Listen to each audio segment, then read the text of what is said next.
ensem aba out na enwei ye benya abotre na afi ahwe goalkeepers ne miensa hwan ena ewo se ye yi no as the best goalkeeper for the month of March enu echi player of the month no hwan ena ewo se ekọ edema no ena afi coach of the month ne de ka akwem se coach ba ko eyi no ho an sa ye behwe eho ensem MTN FA Cup 2024-2025 the semi-final matches no ebeba so ewo takwa ye the details ni nyina ebebremo ewo show no so the Black Queens of Ghana so onim so mo prepare for omo AFCON no meche ema AFCON no team no akwa kopiem ewo Senegal omo ene Teranga Lioness ene boy ye de eho ensem nyina ebebremo ewo show no so ensem no edoso monka ye ho na yemfa Royal Sports emfa emrem ye wie ensem na say Scandi and afi Kofila be the governor ebetena se na afi ensem no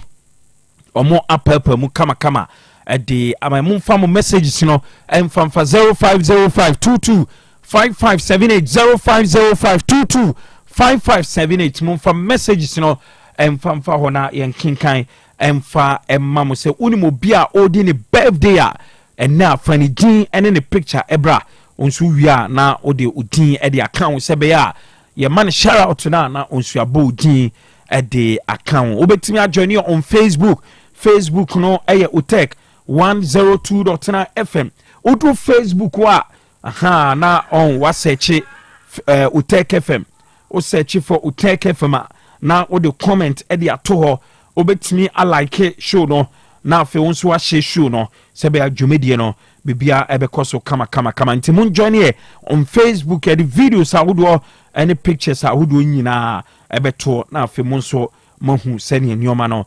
konti quickly ye behwe say ye be messages kakra e de free wa na afi de dwumedie na to so e de amamunti Facebook no so na ye ko na afi mu messages kakra no meyi e de France na walasti e de amanonisem no e de abreye Dennis JC on Facebook or say good evening say I'm watching you live from Dichem so Kotoko is going to win the league hands down. Samba Prince Osei hey Baba Yara Miami Nuya Baba Yara na yene no ewu kroma na odini dwumedie ewo Kesbin ena ne Baba Yara atutuma adwane akwa akɔhye UK jai and Baba Yara did a message about on Facebook or say the 3 goals is for Madrid. Baba Yara means you're a Madrid fan. Name 3 goals in the send me kind. Oh dear Tamuchuku. So I would say a for Madrid. Oh dear me baba ma emunchechi why emu interpretation na Baba Yara Michao numre. Kwamadan cancer Eddie Fredia me or say good work done. Asante Kotoko or win the league.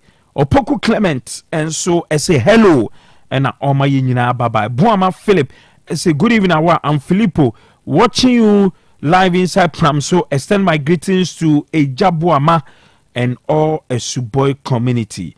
Oh boy Danito mia me bra pinyi oh boy Danito Wolis UK Danito so enena na Otec just ungo ho and Danito tutu mu anei wakwa kopiem ewo Leeds UK obo adwuma ewo ho unim se ko Leeds stadium ha ho oye adwuma wo nti oni de Leeds team ne de oni omo nti yo se live ewo Leeds uba Leeds omutie show nti boy Danito ye chaw ye che busuafo nyina wife mama ne nkwala ne ntafo nyina ye che mu nyina Eric Nanamu Sisi Kapa and so as watching you currently from Takrade Hala Madrid. Okay, Eric Nanamwesi yeda say ye chata di fu nyina why ta di fu nyina ye chamo pa yigidi se bibia ye kama o kan ta di dia na che say ha Kofila be the governor ono ni territory no kota di ene ni mpotemu dia che so ho ne de masa di agro di Kofila bi ho agro che sa agro be di ewo ho Richard Obipoku say Richard Obipoku eke din we are also online at Aswansi St. Teresa's. Keep it up, the Monza. Ye chow, Richard Obipoku eke din. Any more Aswansi lines ni nyina ye chamo yani ntia say duro nwumre say awura so ase wa just show no momfa eni agro ye da mu nyina amase chamo nyina Robert Klein say watching you live inside Asimfosu. Okay, Robert Klein yada say chia Asimfosu fo nyina chamo nyina mo ye dwuma ewo Asimfosu hospital no aha ye chamo nyina ewo ho me gidi say referee Eric Sifa oh aha unse o takradi base but minim say oye adwuma ewo Asimfosu hospital ho nti ye chiamo nyina ma me hwe messages ne kakra na afi yenyi kakra emfa infro emra ye twen se walasi ebeba na afi ode amanone nsem no ede abre. King P say good evening to you. Good evening to you, or I'm watching you live from Sakura Wono. Okay, Sakura Wono. Yeah, that's say Razak McClen. Or say good evening, Awa. Do you know Arsenal and Madrid have 15 Champions League trophies combined? I'm Razak McClen, live at Sawaba. More fire. Kakwem say Razak McClen. And you may, oba say oba besreme. Na fi watwetwe me kakra o se Arsenal ne Madrid nyina wo ka omo Champions League buma omo age 15 Champions League na chese wa sheda na ode Arsenal de na account Arsenal GB 15 nyina Madrid energy o wie no de laughing emoji no the count Razak Maktem that say Dennis JC I say please say my question about Sharif question and they say Scandine Kofila bi ebeye hu adwuma mesel munye adwuma Sharif de wo no bo asante kotoko midfielder no oprai no me minim so tamale ho ade ba to de yebeye background check kakra e de amount. Muhammad Wahid say my name is Muhammad Wahid Hala Madrid all the way Madrid 4-1 ofisa gro ne e ba bidion ofisa gro ene e ba bidi Madrid ono ba Emirates aba be Arsenal 4-1 yo onima onko busa Madrid of old ade de ye omo. Foster entry say hi Mr. Dimonza watching you live from Ultimate Team. More update from Inter Milan. Forza Inter Milan. Inter Milan omo update wa ha on say Champions League no omo gina kono nti walasi ede omo ho nsem bebre na ede ebebro why ti tamuchuku na yemfa ensem nyina emfa emram nti walasi ba na afei ode amanone nsem no ede abreye na ihu sene dwumedie no ebeto aso. Foster entry say hi Mr. Dimonza watching you live. Okay, Foster entry die no medikan eye no efiro da. Okay, yento aso kakra on na yenyi messages ni bi emfa emfree ho. Or say good evening. This Arsenal team can withstand Real Madrid tomorrow. Madrid all the way. Okay, Isaac Insia ena ononso edi way edi aba on Facebook. Okay, chesa Madrid for no as omo vim pound. Madrid for ne kasa pound. Yo, Kofi Ajima Blackman say good evening watching you inside Pig Farm in Accra. Okay, Kofi Ajima Blackman yeda say ye chow mo amuo enkra muti show ni nyina anase muhwe show no yeda mo say you save dignity or say please any news from police death. Okay, ye betwe say ibenya update bi ede amamwa.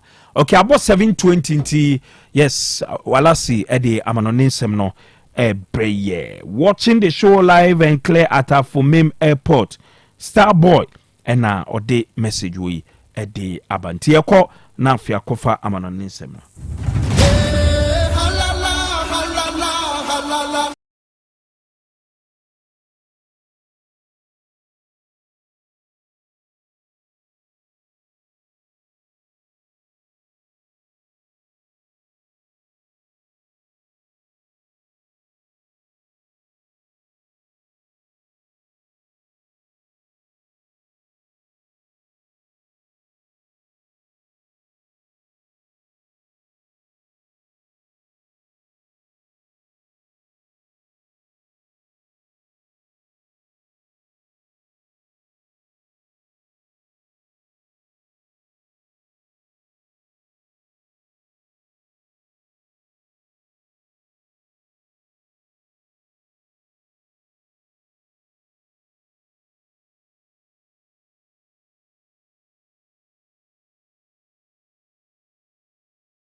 ya bomoden e the latest awodwoni updates ni nyina eno nso na de abakama na mo first of all no de tie ne se de monza we de anka betrem na boa me ho na ye na mpanimfo ase okay okay yes na wo tweda na Nyankopon ya adom ma oruma na wo tweda no okay e ba so akokọ am nice Nyankopon adom okay ene ma kọ so number 1 meka ne se mi amena nana bebrese asante ma ja ase hene okay mame nana se okay nana kwesi ye boa utumfuo sie hene mame nana se ne mabusu apani okay nana kakari Isaac kakari mame no ma se okay ena afi nso no omo ba yi nyina beta ekiri akwa amukuru ni nyina no masuafo omo ba ye ene tepafo omo ba ye no ye no ma se na mi amedwuma ami yi mami nyina afidie so ese say the monza 16th December na menya 10 years will take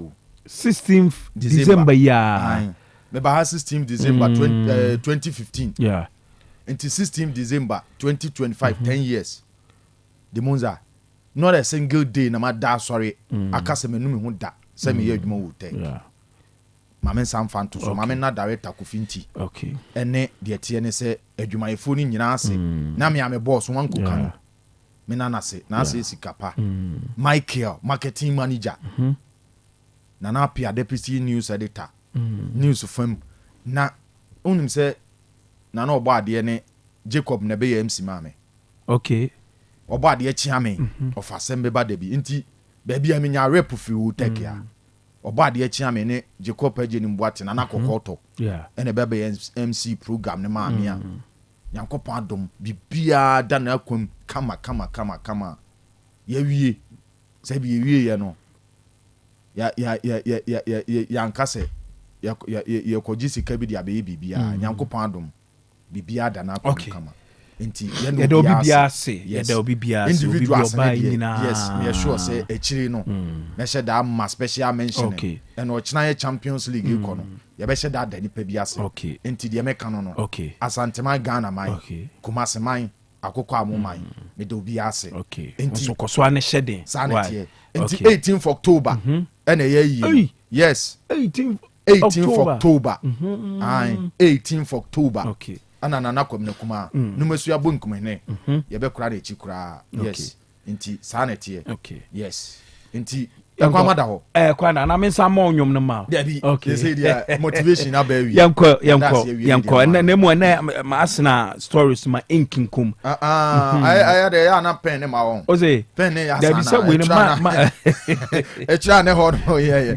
right nti ye ko amonone na chese amonone nsam no de ewo no nyina ya bomodin na chese ye de bibia nso na timi de abakama na chese bibia nso atimi akoso hye nso ese ene ye Monday se no ebibia mata ho enti motivation nyina abakama de ewo no ene se Monday night football mami fantudwa ese ne nyina nso bomodin na fe no atimi akoso kama de yete ne sem owramo ewo Italian culture Serie A mami confirm ese Monday night football ene nyimre eto dwano let us Bologna bobo kono ene nyimre omotefie omone saida ne tin de assassin Napoli dia bom game no ya bo simana makomako aduasa nwotwe na chese 38 minutes na game ni nyina ya bo mame confirm sem na Napoli bobo kono atukwan akoko Bologna e kan paako ama chese omon som 20 minutes de wo no ene sem owura ne den ade Andre Zamban Giza ono na nya go no ama saida ne din ede Napoli ama bibia nso no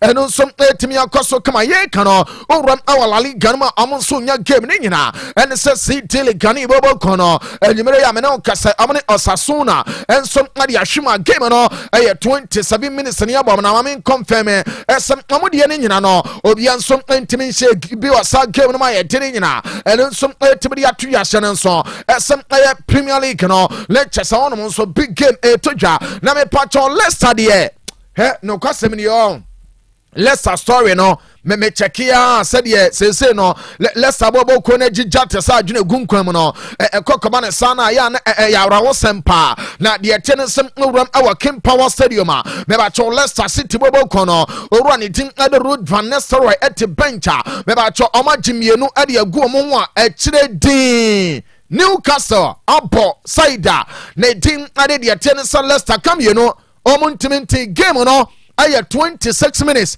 ani abo na ade no de womunie mamen fonto ya se de ten san owura ne din ade Jacob Murphy ono ananya 2 goals ne nyina ade ama Saida ne din ade Newcastle United ya din nyina no eno nsum etimri aba enti wei aye de ten san aye Manchester ena nyimre eto dwane ya den nsam ne nyina no eno nsum etimri ato dwane ya no wahye nso ese edura nyimre sa na afa ye tufa akonkrofon kroso na afa ne ya de nsam ne nyina eno nsum ade ya ba de ye tie no ene se nyuma ko bi adama ena chaso mo boaye o hye nso ese amonane ne de obakwa ne chese ne nyina no aya de tie ne san Ujima travel and consult no ena na nyimre me de tudwa ese obaba maden na afeni ama ne nyina no eno so atimi akoso Ujima te se ana nyimre ya wo temi nkan no se opese otu kwan pm awa amonane na chese okokoye adwuma na se okoskua eni kwan sem usamo esansa amankasa no ama ya boa chese asoroboa no onu omofa yonko akotokro enka soro da entim aye Ujima tese na nyimre no se wo temi nka na wo de opese opiem ewa US of A meba to enfienum abin sheshe da ho ombeba moden de ama kama sanso no ana work permit visa edu remo ewa Poland, Hungary, Romania, Bulgaria, and Croatia. I want to know no. Do now do about Gisi Wonyina. I have before. Maybe I try Baba Madena Chesenin and so no. At me, Cosso Camashan so. As a year canning no. Not just a UK for no. Oh, and Sanu Juma must say. Enyuma kobi ewo yuka amo san enyuma entim opese uramo ewo chese de tie ne sem yuka montre so kokotena bom from ada eso ne Ujima tenso no etimidi nkomo esansa office no de mogo pana ewo maso ye wonim se Germany so no de tie ne sem amo se enyuma kobi ho amo pa adwumayefo eno ma ye adwuma fe me ba twa fe ne so a ba bia obefo de eyo ne nyame sansa na tie me ba twa Schengen visa amo je ade amount now for Edward Remo, I would attend say Germany, Netherlands, France, and Spain. Sana dealing in ano, and on some here until you Ujima travel and consult. And then you may know for a contour something in ano, uno mutin come come on, just a baby and sono, at me a coso into Woody and Ancasa, Mebacho and you may have an old Casa and Wodiano, or Pesa Ebia, who took my name no, bad set, Unibia, on Bayani come at the amount, yeah, bad set, and amount we are. Ana me pacho passport no wan kasa no wonso no obetimi de aye na passport no yaye ne kama ade amount se e bia wutu kwan ope de tie ne san efuto bi de afo akonto no ho a eye Ujima tenebo ama ne ma ne nyina no etimi akoso kama sanso na hyere nso ese ade fense travel itinerary ansem otu kwan ese o kire ba bia wo befa ane chese wo kwan abefifa so ne nyina eno travel itinerary no ha wa plan o trip no sana ade ne nyina tie sanso no ana me patch flight reservation ye hotel reservation e be ya ne kama ensom ade ama me patch American lottery no say yaba amanfo di akoni nyina no me ba cho Ujima te be momaden ayi omode ne de enfeli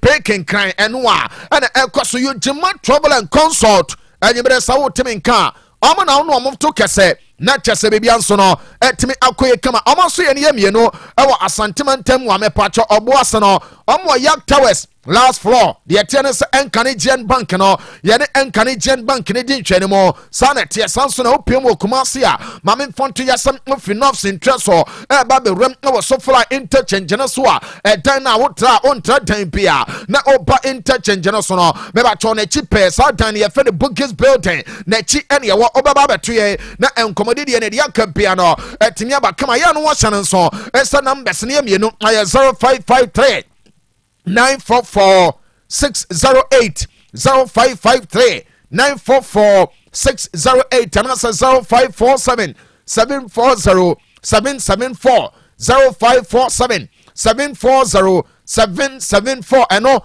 Ujima travel and consult Thomas no and some Ramana Fenia Manina no etimi ekoso kama shanon so asa adwuma ya no I just want fantitim and son and central adwuma no wetimi aba baby and to say enkane tetena yaka se we de obon san wa yi ase entin anye bia no me ba cho we de o de ne baba ya adwuma na ebekoye de wo mo no ane se on se maka kira wo se wo be ya bibia mana kwaso a entete no gye eboa mo a enra mo bo moden eba de tie ne se na wotwe da ne bi no mu nana kokoto se de oso microphone mu ejina yi ase samra ne sampewa ayo ta school na etete no na na obo ade akia me na no te entiniema ne nyina oye ne kama omo no enyina bai de tie ne se sa opese wo ye nsantu adwuma no na bibia atimi koya ayo Otec School of Journalism and Communication Studies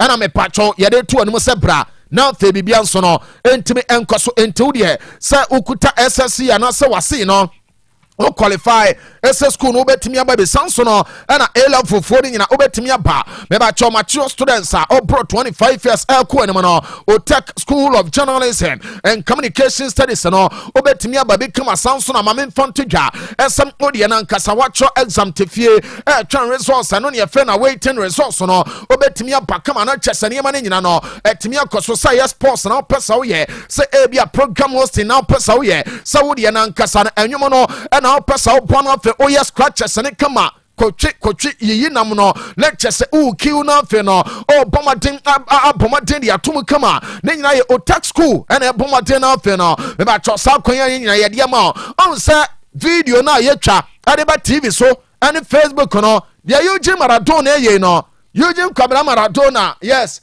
me chese me puma no Kwabena de me tu anu atiem but e say we sa me ho niema bebre mu Eugene every Otec school enti ensantu adwuma no mesi mu aye de brane entete ema bibia nso ntimi nkoso no Otec FM yaso ye ha ewo men share na about no so street ne kwa asanwase no me ba cho wo de o fast street ne se wo pa na wonsa bankum so ba bia wo bia kwa no en ha ho brabe se Dr. Mensa usia busa SMA pe asanwase taxi no mesi Otec FM anim ho o fa ya wo si wo cross road na wo ram ewo ye gate no benkum so dan na sound tenten no eno ni school no me ba cho bra na enquiries ne nyina bra beye na wo ba no wo fast no nua no eno odihye no ensantu adwuma na mane nkobi na afi ono so ntimi nkoso esanse obi beye ensantu ni ewo wabusua mu a abusua ne nyamfaso pi edi free ne so enti numbers ne ye frɛ na ne mpanimfo ni nkomo eye 0547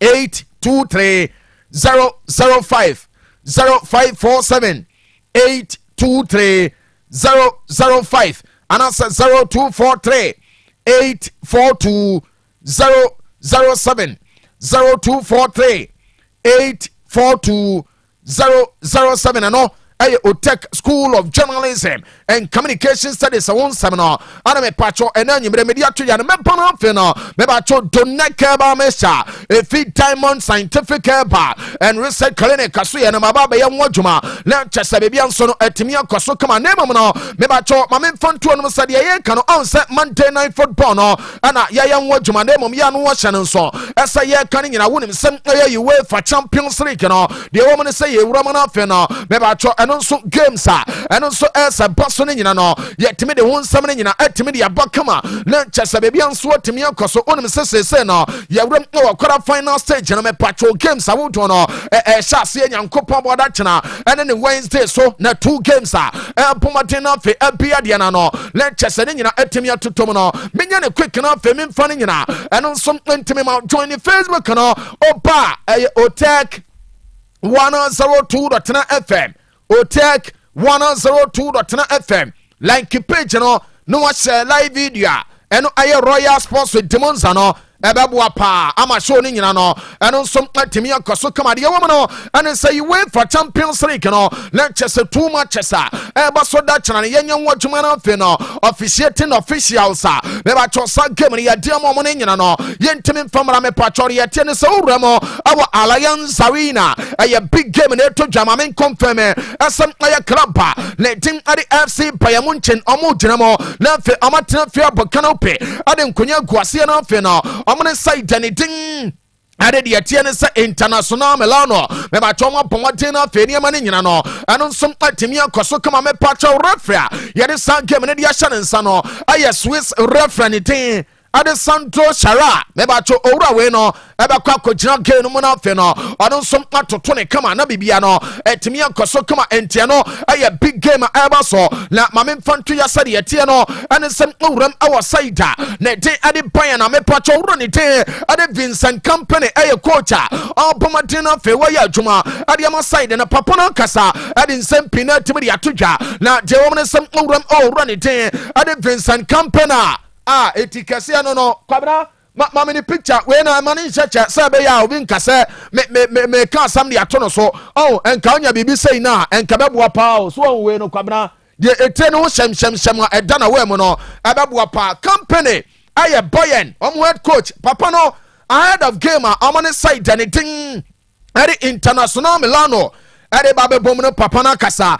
ade nsembe brena timi de atodwa na owura no ana se yankam obi aso ntimente asa Bayern bobo kono aya one club adie fene say injuries Eugene the Ukraine and that's no mo de amo hwe company nyamia hira no owanimonyam papa no say etire seso na nyam kratire be ma de ni tiri modu a owanimonyam company na say yankam obi aso ntimente ese hwe Bayern won ya one club amunya lucky and you say unya lucky say ade utwa tu sho bi na ani ana say mo hyehyɛ beti bi na ye nyina ebodi ye ana so wala nye sa in terms of injuries ana ye kan wasam na so okay ana say Bayern bobo kono aya club bakwa injuries no aba bebre o cheke ya wa niam setie ane chese niam ne nyina kwa le chese ayade bakwa sese no niam ne nyina eno nsom etimi yankoso osem o cheke sese na nkasa no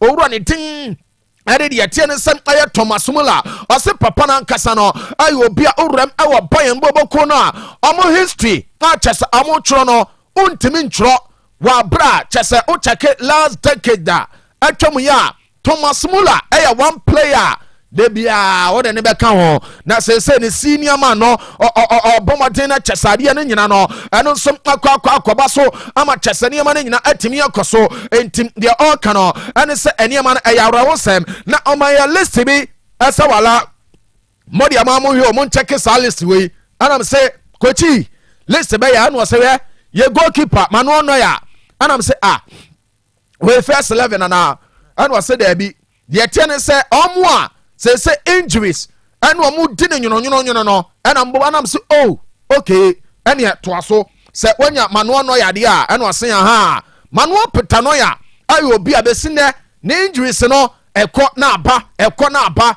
and ya say yes next ye ni adaje and o say owura ne din ade Hiroki Ito boy we mo kai no me ba cho boy we boy no e plani ne dine nyono omoy o say Alfonso Davis enso aba beka won onim se boy no akwakonya ACL asese no le chese no wankasa no le season ni nyina aba na wieye Samson Adayo Opamecano Changui enso beka won na dia onka kra no ene se owura ne din ade Kingsley Coleman ekokoba ne se ya ayare wosem osimo beka ya Jamal Musiala nso amo game omne Osborne boy no enti koba ne sa le chese ne nyina yare wosem ne nyina no ene se injuries ne boy mboboko no di ne nyina no nemo de obaka ne se chinchina twan ombabo modin na fe no omatimi ya adwuma se be ya ne nyina beboa na fe club ne din ene de yatie ne sem aye ban no omo nsom aye adwuma na ma bibia nso no etimi akoso kama ya din sem ne nyina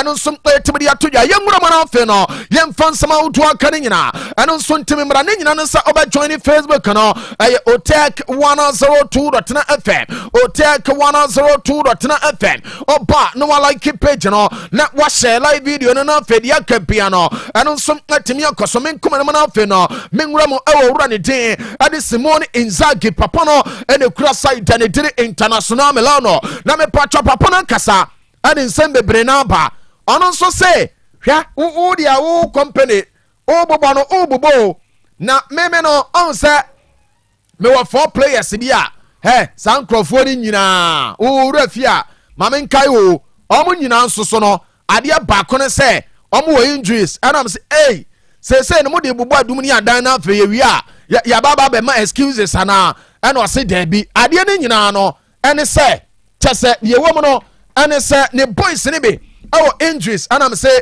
company aka na ne wura krampo fi abrant ne wura fi abranti a ne di ade de tie ne se aye Tarek aye Bakman na ɔse o company abobo wabo 8 players edin meme de no 4 na ɔka no ɔmo nyina aye chese boys a ɔmo gyina mu bɔ ɔmo start ede ma Inter ana me se chairman yanko ɔse Denzel Dumfries aye number 1 nam se saa boy ni de ni fanfa so no buo ana ɔse wala meboa ana me se yan wɔbɔ ɔse Medi Tarami ɔmo ana me se ewura ɔbɔ ana ɔse okay na ɔse to aso ɔse be kai player ne din ade Pietro Zielinski ana me se saa ko yi so we prache ana ɔse aha na de tie ne se Valentin Carboni ana me se saa ko no so no wɔba ye no akwa ye yi pa no ɔse yes ACL aboy ni nyae no ye hu de Messi enti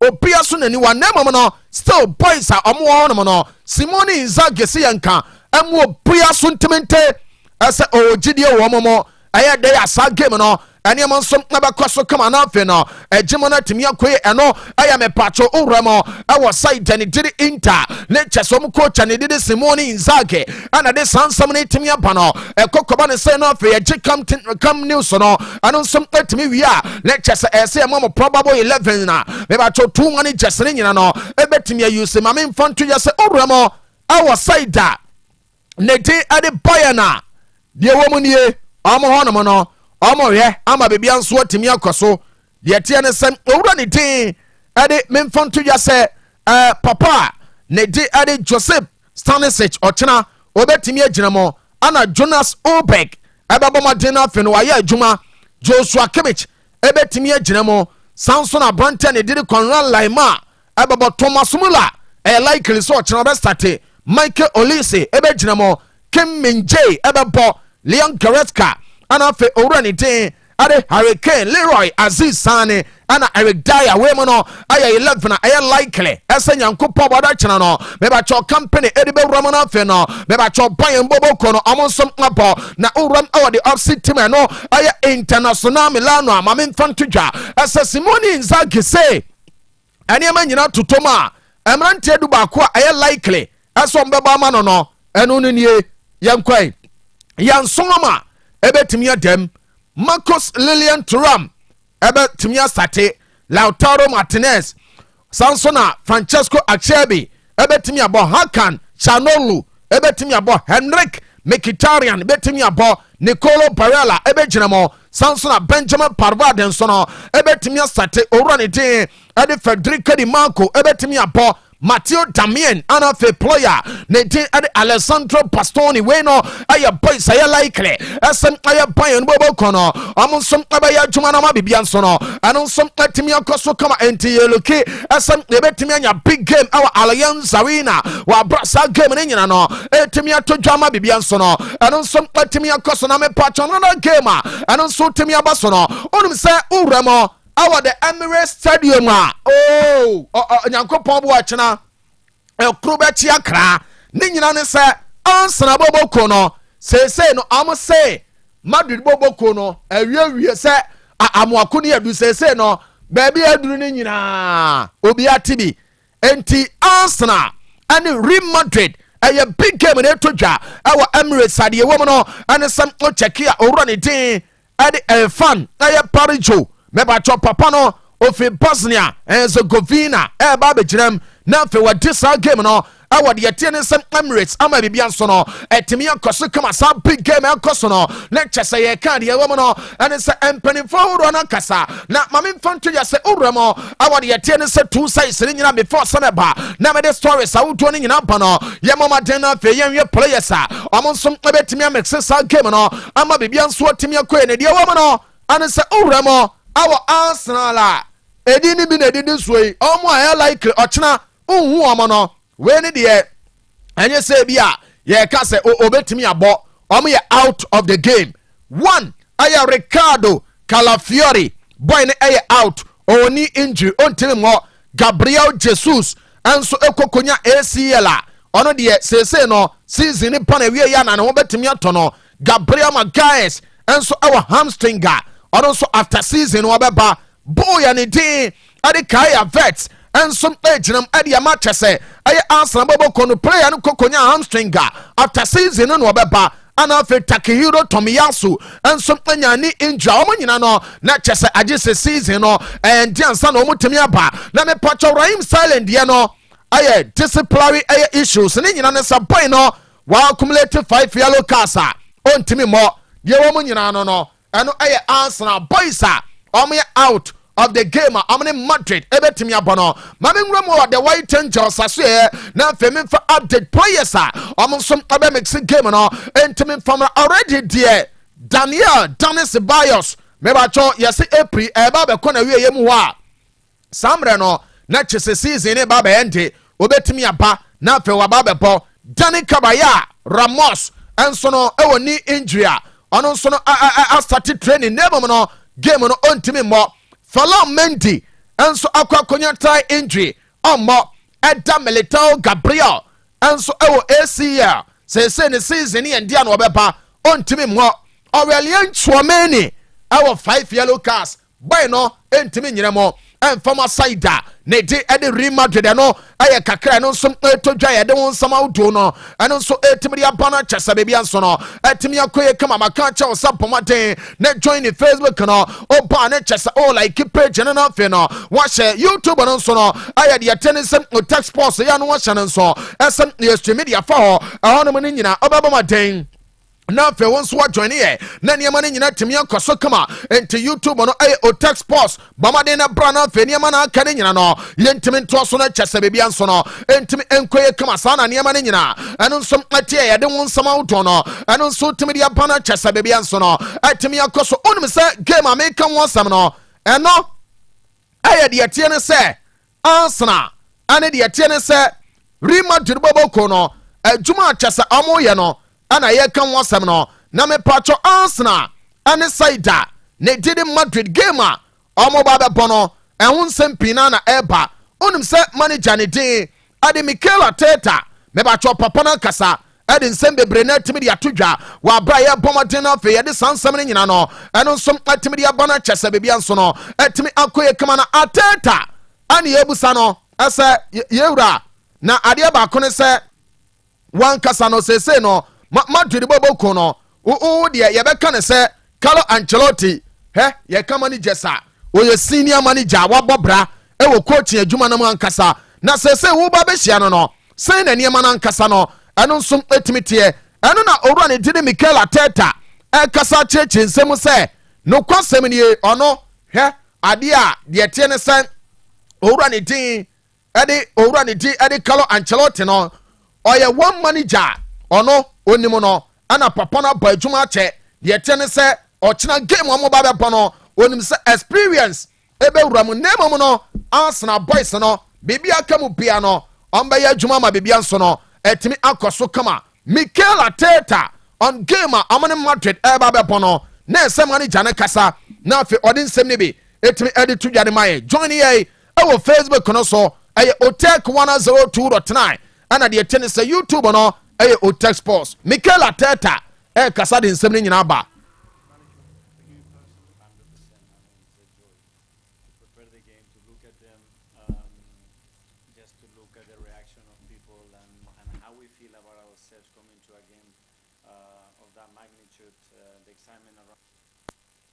yan hwana fa bibia nso no entimi enkoso kama de wo ne se ye de nsem ne nyina eno nso etimi de abana kyese bibia nso no etimi akoye kama sade maka no me ba cho ye pana fe de ne nyina ba Mikel Arteta this time no ye check sound no edem enti ye hwana bibia nkoye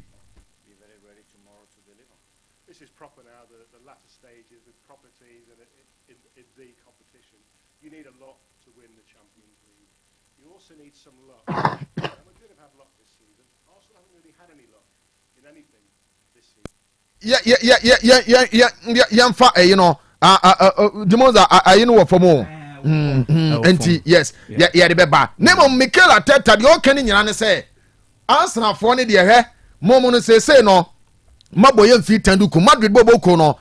Now, idea back when I say, Open Champions League aba, and I say, Mobabe Yamana fe ye na, into the on the all cano, and I said, despite say, already did it Carlo Ancelotti, a manager. ɔno ankasa respecting no deɛ wɔn ne sɛ adwuma ne nyina no wɔse wo check a papa ne inspire ne side no ana afi ɔno ankasa Mikel Arteta nso no owura ne diri Carlo Ancelotti inspire no ama nneɛma ne nyina ɛno nso tumi kɔ so wɔse wo check a papa no coach a beautiful story ama kyɛ sɛ obia nso tumi ho ɛno ɛne kakra no nso tumi akɔ wɔse owura no adeɛ baako ne sɛ wotie ne nsɛnkaeɛ ɛne how city coach no se a ɛne game no se a ɛno no ɛka biribia ne kyɛ sɛ owura ne din ɛde Mikel Arteta ɛbɔ manager ne didi Carlo Ancelotti aba so na mepatwɔ Bukayo Saka ɛnso ne yɛbusa ne sɛ bɛma wo deɛ woyɛ benkuma wo na wo ne Vinicius Junior nso no mo sɛ paa na boy no sɛ no wonim no ɛna ɔsɛ Vinicius no onim no as a player ɛna ne journey no ɛna onim ɔsɛ wo check a boy no when you difficult times ama nneɛma no nyinaa bebree na atumi akɔ so na deɛ obɛtumi aka no sɛ boy no upon nneɛma aba ne so no nyinaa watumi asurvive saa nipa saa no a nneɛma ba ne so na wadɔgye woto na wadɔgye na wɔde faa na wadɔgye no wɔsɛ saa nipa no ɔbɛka sɛ ɔyɛ hard nut to crack ntoɔ ne deɛ Vinicius Junior no despite attacks a aba ne so no boy na survive ne nyinaa ama bibia nso no atumi akɔ so Mikel Merino ɛne ebusa no ɛsɛ chairman na Madridfoɔ no ɔmo attack no mahwɛ ɛna wɔsɛ ɔmo attack no ɛyɛ incredible wɔsɛ o check a in terms of physical ɛna quality ne nyina no ɔmo wɔ hɔ na adeɛ baako a wɔsɛ ɔmo betumi aka no ɛna sɛ boys no ɛtɔ da bi a ɔmo tumi switch off sanso no ɛna one cover up ntɛm a ne kyɛ sɛ ebi a mo switch off kakra bi a ɔmo bɛ punish wo ama nneɛma ne nyina akɔ so ɛno ɛyɛ Mikel Merino ɛna de sansam no etumi de ato ya Madrid afam no ɛnɛ ɔmo alante ɛwɔ London a baby akoso images awodo no twa go Facebook no so yes wa bra Madrid players no make it trip no de awram na wa de tennis London nyina ana rolling Facebook no so no Otec 102.9Fm Otec 102.9Fm sanso na YouTube no Otec Sports bomaden na join into Madrid bobo kono omo si form our London a serious nko Jude Bellingham ane ora ni Jelo Lucas Vasquez senior man ɔmo na ɛbɔ ha no nti ɔmo na ɛkɔ no video no wɔ hɔ mɛba tɔ ɔmo duru yɛ no ama ɛbɛtɔm sɛsi yɛ Madrid bɔbɔ kɔ no ɔmo duru mame wɔ abira ɔmo kɔ Emirates na ɔmo tenetene ɔmo pɔm kakra no ɛnie seria nkoa ɔbɛka sɛ ebi a ɔmo atafere tɔfi bi nti Madrid bɔbɔ kɔ ni coaches ni nyinaa ɛbɔ nsiri na wei abɔ wei na ɔmo sere wɔ abira ne nyina no ɛyɛ Emirates Stadium na boys no ɛnso anya saa akonya na yɛ de ne nyina ɛnso tumi de ato ya na ɛnum na mepacho yes Madrid de ne nie wɔ abira players no ewura mu ɛwɔ Emirates a na kyɛsɛ ɔmo nso no ɛbɔmɔde akɔ tenetene ɔmo pɔm no video ni twagu ɛwɔ YouTube no so ɛyɛ Otec Sports on YouTube ana Facebook no ɛyɛ Otec 102.9Fm the mean say can say Madrid I like it as a run ding Eddie David Alaba say ebi a niema ni nyina antimi antotoma na ebi a niema nkoya owura ne did Alaba ebetimi asate e left back on say one no obo e wo ban na nsa na sese ne center back no oba be boy the mean say can no ese yes owura ne did Ancelotti a try no e left back ho enti Madrid bobo kono enso awia no say eniema ni nyina no ebetimi akoso kama ye de sansam no etimi de ato ya Carlo Ancelotti and was say first time in many years and omo kwakobo Emirates na ono de obetimi aka ese Arsenal a very strong side or say we omo che City enti Timothy che City no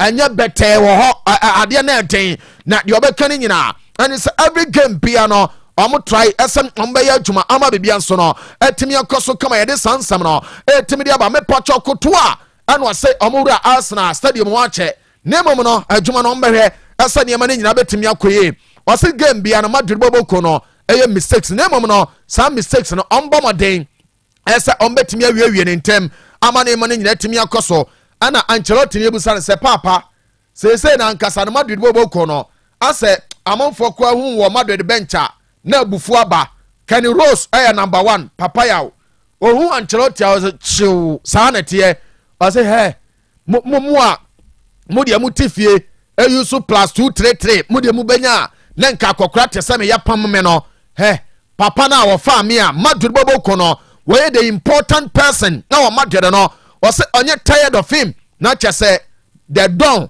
Florentino Perez no ɔka no ho asɛm no di mu nza ɔsɛ Perez mmerɛ no enti woyɛ kyerɛwkyerɛw a ɛnkosi hwee san so na bɔɔdo no ɔmo mmerɛ no enti as far as ɔmo mmerɛ no no ɔno ɔbɛyɛ adwuma ama biribi nso atumi akɔ yɛ yɛde ne nyina no ɛtumi de aba Kylian Mbappe alanche anasa Nike ama Mbappe buta ɔkyena Nike ɔde bɛgyina mame image no na afei hyɛ no nso ɛsɛ Doneke ba mesha efi Diamond Scientific Herbal and Research Clinic asɛ ɔnonom Doneke ne be na afei nneɛma no nyina atumi akɔ so mebakyɛ saa mmerɛ no wɔyɛ adwuma brɛ ama honam no nyinaa wote pains awɔ honam mu a ɛyɛ Doneke ba mesha ɛna ɛsɛ wononom wakɔ akɔnya accident ama wo nkasɛɛ no awo so ɛyɛ Doneke bɛma bɛpakyɛ ɔyere kase wɔ ne mbasabasa bɛma ɛma twitwi fa so bɛma yɛngu fufuo so ye bɛma yɛma wɔ aduane a yɛatoto apete so yɛnsiesie so yɛmmɔ ne deko no mɛbakyɛ ɛsɛ woyɛ nwo aduro bɛma ɛsɛ wonom Doneke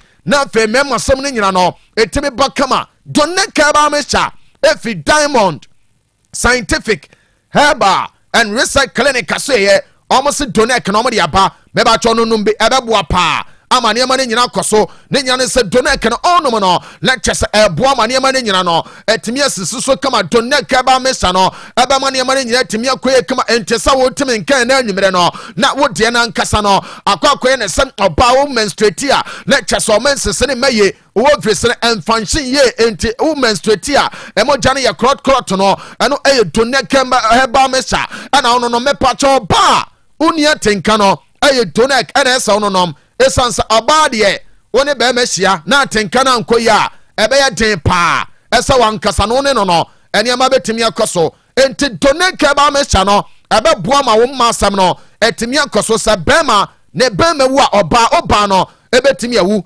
Doneke ba mehyɛ ɛboa no afei no pains ɛba ma mu ne nyina no ɛyɛ firi hɔ ama biribi nso atumi akɔ so san so no ɛna ɔbaa wotena se a wakoma bɔɔ paripari wonase pagya na afei wonan no nsa yɛ tititi no nom Doneke ne bi ɛbɛboa ama biribi nso atumi akɔ infections no ɛndeɛ tatahwe ɔba nsuo fitaa bi gugu apampan wɔ mu no nom Doneke ɛyɛ Diamond Scientific Herbal and Research Clinic ɛna di Doneke ba mehyɛ no ɛde aba wuram ɛwɔ pharmacy ne ɛba shop bia wobɛnya bi atɔ na mmom no wodeɛ wompɛ sɛ wobɛkɔ akɔkyena bra Otec ha ɛfiri Nyankopɔn bo wɔkyena ɛɛkɔ no ɔba wuram ɛwɔ front desk Madam Yvonne ho Mrs. no mebacho dia wo pe no ubusa no se ope Doneke ne bi ato a obema obi numbers no aye 0246 727 677 0246 727 677 and answer 0249 208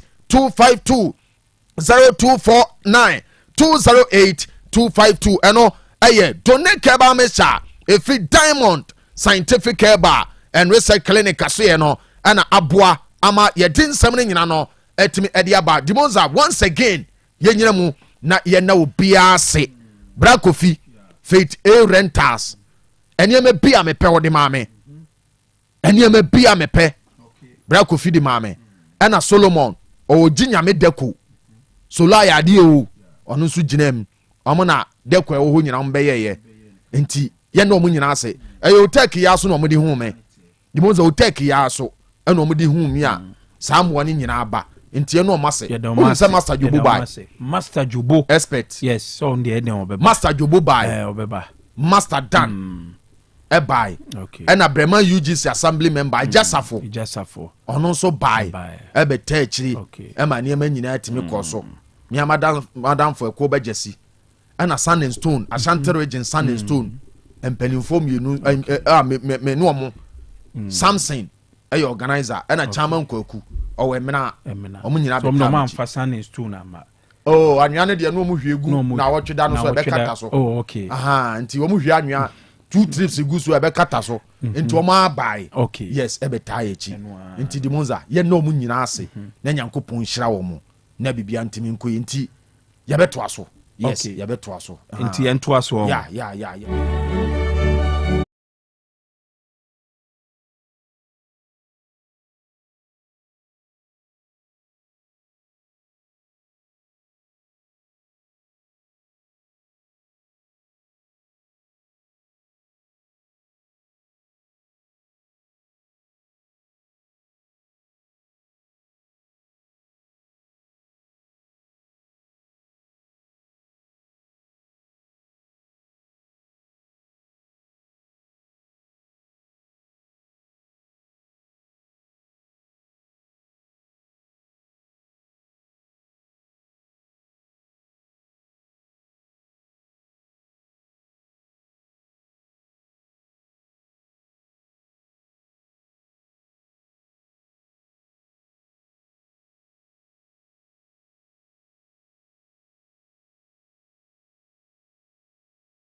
de ena ono nso odi free a odi aba ena on WhatsApp nso say good evening, how comfortable in listening to you every evening, bro.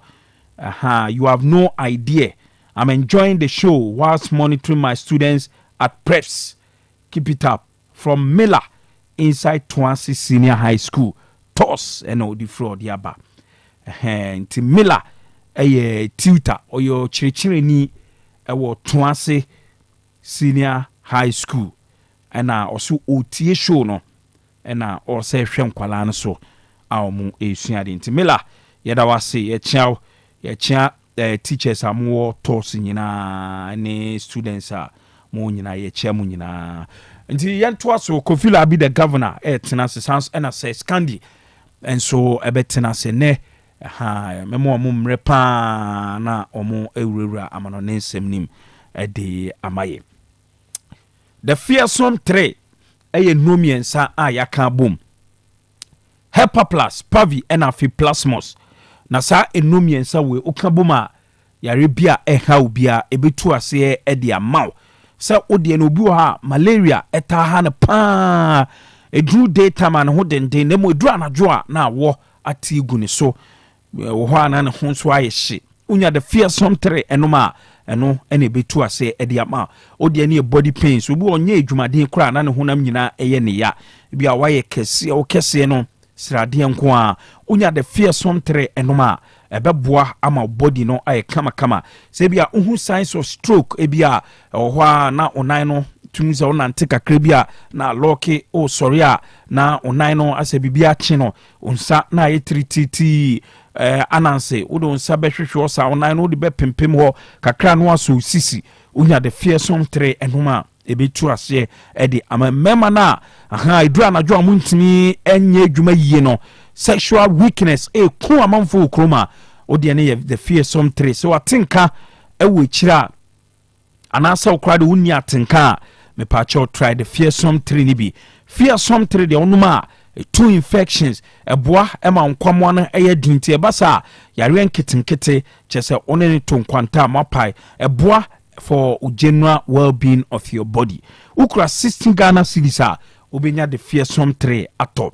Me pacho Fred Doc was 0542 778572 0542 778572 and I say 0542 807907 0542 807907. Kasa the fearsome three no aje so power to the people.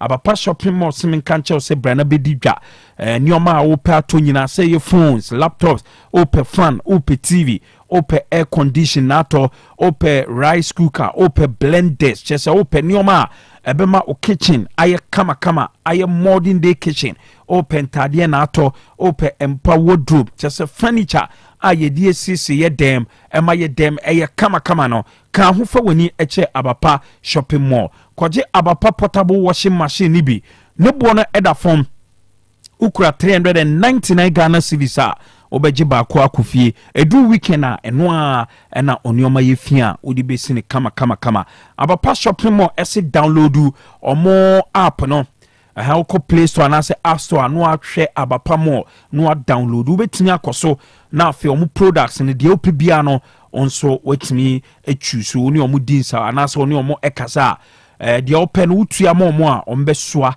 de abrel awo bibia wo bia we unya bi obibia age se abapa shopping mall obehu omo ewo tafo 3 ma sakasaka park from 0593 386133 0593 386133 and that's 0593 391848 0593 391848 Hepa Plus Live Band Simen Kanchel say obey program say ye a year wedding crusade birthday party and sorry schools and a moye programmer monfre Hepa Plus Live Band omo and a chroma eba live banda omo ye number 1 omo ba programmer say outum say program no ebe ye different cra fre Hepa Plus Live Band I was 0593 386133 0593 386133 ma dawoma omo nyina ka ho ɛna yɛde dwumadi no ɛde brɛ me Kofi Labi the governor atena se san so ɛna sɛ scanning so atena se ensam a yɛde agu no ɔmo ɛna ɛba bɛhwɛ nsɛm nim ɛde ama Kofi megidi sɛ nyame adom bibi abɔkɔ ana nneɔma ne bi still edi kan adom a free obo ade ho a kyese oyi free ma enye yie ene edi kan kra afei de tosu mienu eye ahwiye pacho wate ase a sa adom no enya dom wa e wo so nso di ahwiye pie so nti eno ma mienu wei adawromanti eno ma ni biye said the Debbie I am a Kanu na me Kadiana Maboa me ama machia assemblyman Breman just afwana enwa Michiano Walasti 1 week Walasti 1 week Walasti Walasti wofa 1 week as ne walasti 1 week just ade ne esini na so onu so ntini e ko but so ka say walasti 1 week na akwa decide said ye onu na say be order for me ne wofa 1 week ba kan one say walasti abekasa wa hasisi to ka walasti 1 week na obi ani say tibika na wan fuati ase anti e just okay just assemblyman okay wo Breman wo so ye ni ya e di bika ho disi wo gi ho nyina afa na o se ya wo enjoy sa enkomo yi ebiye no ebiye enkomo no na ni je ho fa ba utimi se o follow program nti e da na se pa hu se ye hiehyia wo mo sa ne enkomo bi sa na o mo ne ye die no na me hu se omu very good nsɛm omo capture ni feedback no ma hu sɛ papa inti mami nchia no na generator expert master Jubo ono so nra no so bai was Easter o tutunu ma na chese yatena se boko na mi nhyia ne da no kre Kofi ba kran wo nhyia amamfo da bebre nti don't worry ye benanti Kofi ayo complain anyway ayo complain ama mi o de fa video si bo na o ba mo ma be men kasa bebre abutre opanyi skan se bibi aboko difonza nyame adom eye pa me se die bitimi de aye ya jade aka mo bo ade nyame be nyankopon on jai mu he doesn't disappoint yeah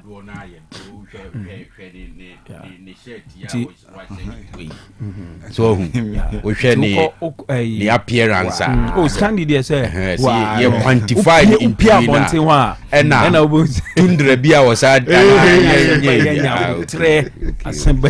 but you see it's good but you nyame ase nyankopon but ya no ha we say the was kan mpanifo se agro ne yepa yu afirimu a ane ye je oyoyoyo sanity si o ka so so de no kokko ba bi ko chia o so ahia ase kanfo me shirt no oga ese wo yi mafirimu a me nyu firim dabi me nyu firim se on so kra o de wo se o de me ko ba bi yeah Scandi so de me ko ba bi na mpanifo mo fa me nante so na me ka se no ase na e hot cake nkabra na se no yede uko enna yede uko nyina enna ochena he ne yede ne enko ba ko ne o de fan start se ko ba ko na se ni a sha se afiri ba bi don't worry obani yemre me Champions League day ayo ochena mu ede edru time say na wo team ebo Champions League ne edo tomorrow the moon ye boya tomorrow by this time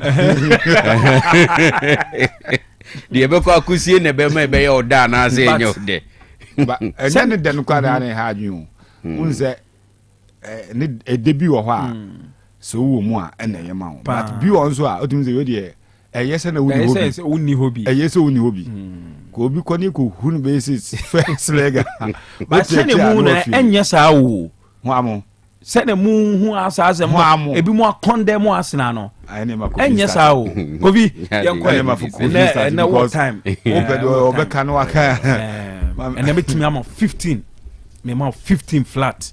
Hallelujah. Me ma 15 flat. Nti o de o pa hwe time no wo de we duru ma me sha see free baby kakra bi mra on na yemfa me Champions League kakra. Na in my view, when it comes to the English Premier League, the Monza this weekend, say Asembia and Shede si wo ho. Right.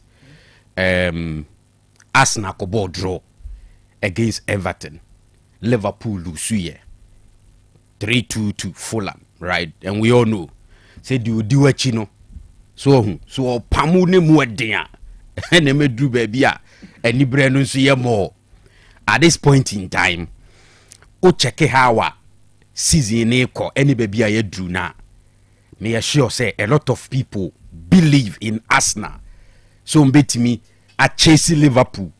A je try to na free Liverpool in sem no. E wo form. And until Liverpool can lose and still be comfortable up there, right? For me, Arsenal draw a Liverpool lose here, but it didn't make any difference when it comes to the league table because still Liverpool could have 73 points first, Arsenal is 62. So what I say, after 31 games, until let's say we have about 7 more games to go, right? Until Bibia ni wa isi ya na ehu sa. In the case of Manchester City, Manchester United game, right?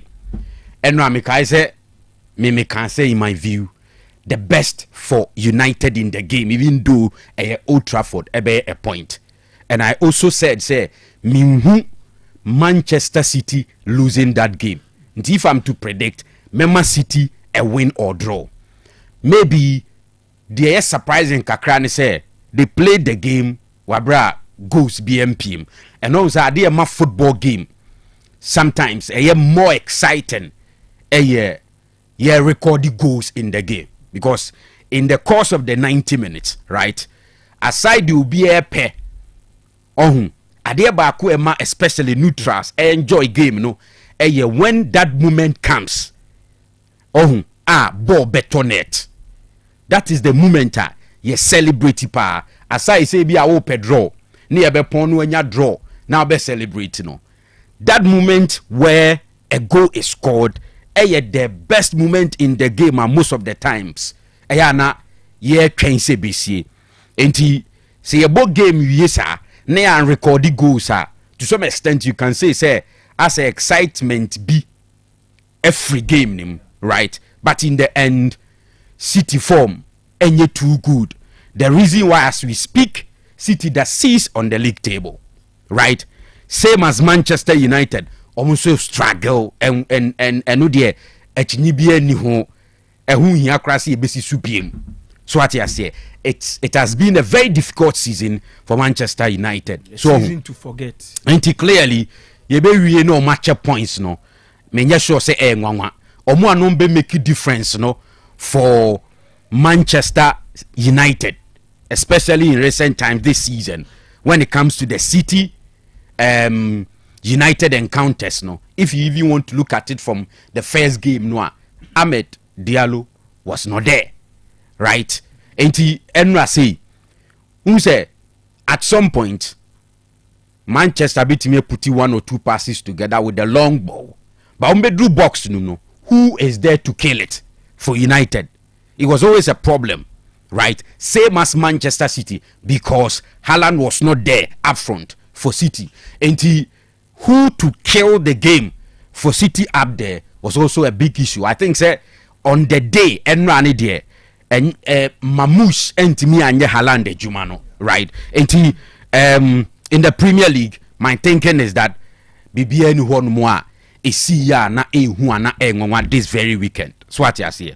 La Liga, me can say, I expect and say Atletico Madrid be winning the game against Sevilla. Now we're moving from 57 points above 60, and they did that after beating Sevilla by 2-1, right? But 3 points no crown Atletico nya edebe kan 57 who about 60 points no dimonza. I think it make any difference because still between Atletico Madrid any Barcelona no that top no 7 clear points after 30 games. But what I see, and between Madrid or that second, any Atletico Madrid or that third no 3 because Real Madrid is 63, Atletico is 60. So it is still a chase in my view between Barcelona and Real Madrid. We have 8 more games to go, right, after playing 30 games. 4 points. Even though we are Barcelona fan, you'll be excited to say, Omoda so at that top. I've always said, say, Omumi anu nyina wa Champions League nim. And we are there between that time we anytime maybe we season, you know. The 2 coaches until say Ube Frimuno, all of them are preparing, having the Champions League in mind, in addition to the La Liga, as well as the Copa del Rey final umbebo. So until Omunyina no would divided attention in a way, which is why I think say with 8 more games to go, the difference is 4, but it is still too early to call it a day for a club like FC Barcelona. So what I say. Now another Liga and also so make one asem wa ha say the monza too early to call it a day for any of the teams. The Italian League. On say Inter Milan this weekend, Ecobo 2-2 against Parma. Until the chance to open up no are as expected. And it happens so because a Champions League game against Bayern Munich on Wednesday. And he divided attention now make one be seti in Ewoho. So what I say. So they drop here points. Now as I'm talking to you, Frank Zambo Anguissa only go no differentiate Bologna and Napoli. So it may be a slim win for Napoli. Okay, but currently, very vital. Currently 1-1. Into Omati. Yes. Okay. Omabo 74 minutes. Okay, 74-75. Into say ye na ekoni say ya anwa. Dimunza. What that means nene say you see 1 point in addition to already at Napoli points are over.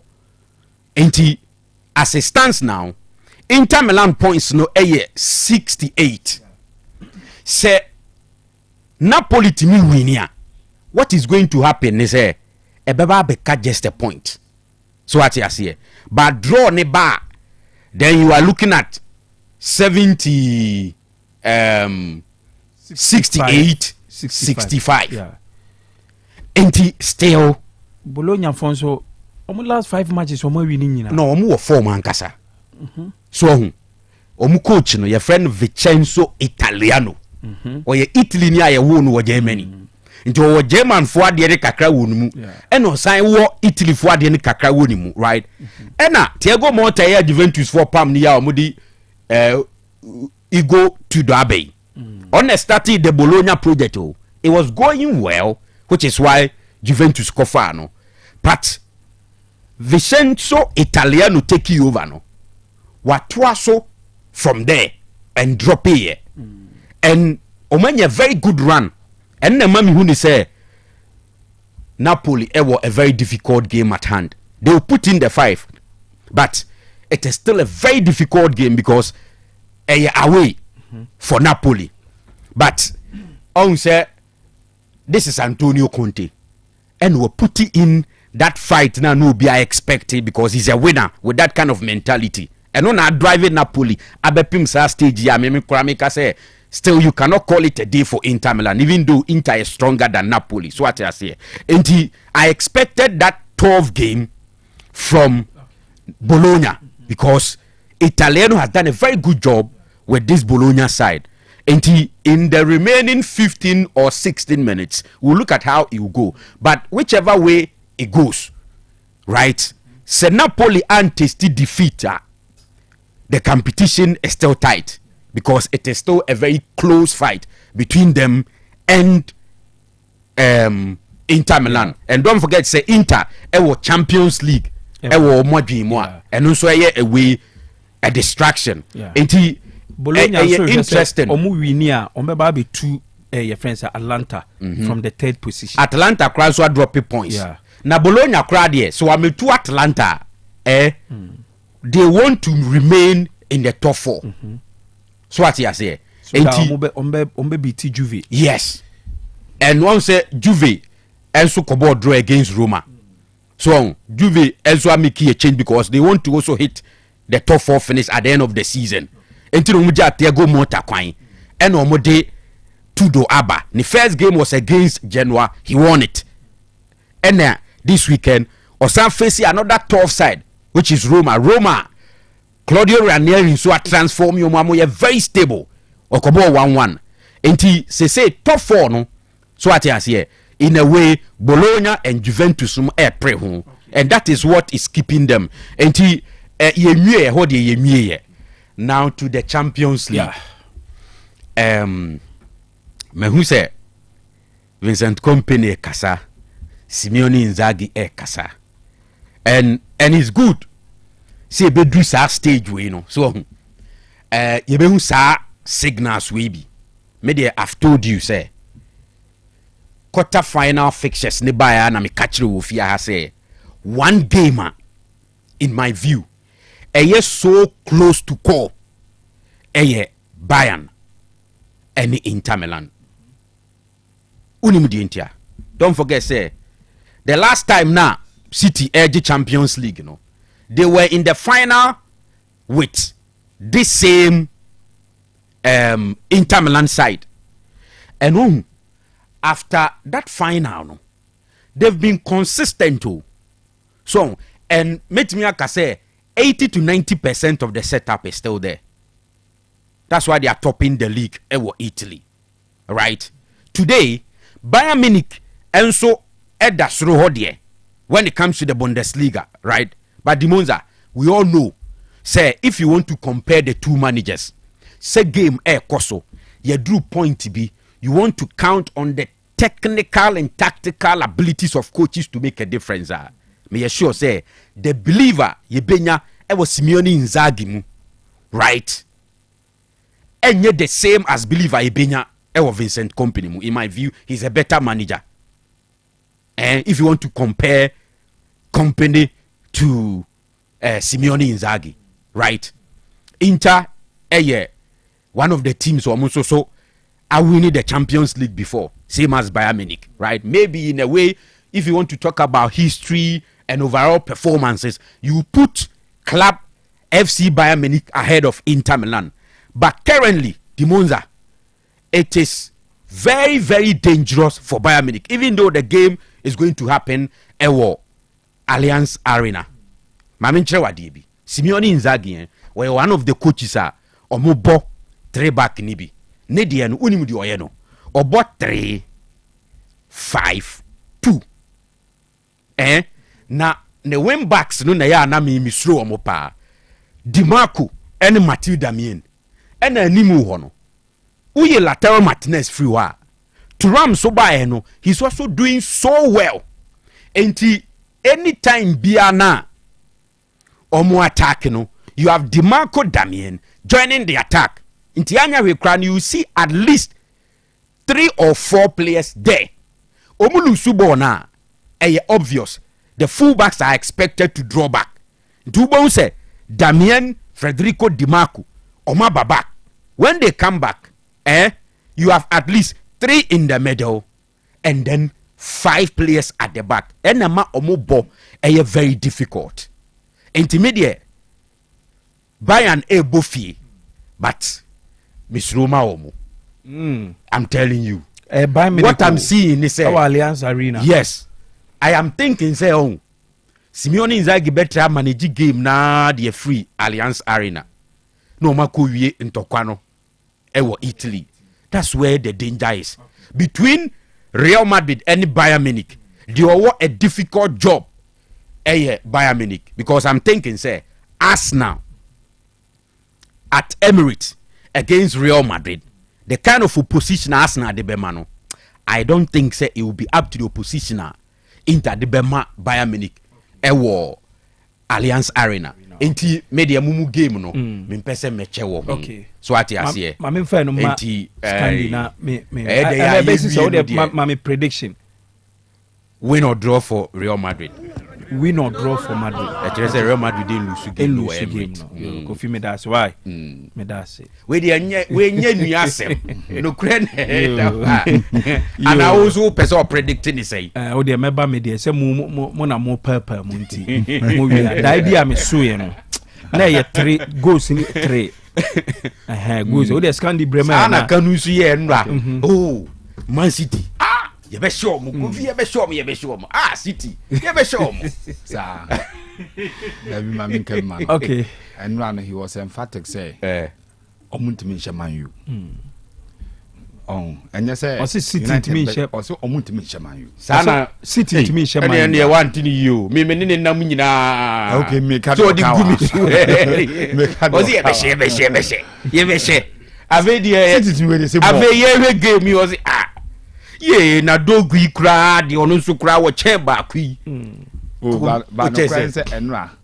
The biggest highlight of the game no echo to Man U side. Okay, Clifford Cheba for the outcome say Bayern Munich's pacey wingers will hurt Inter.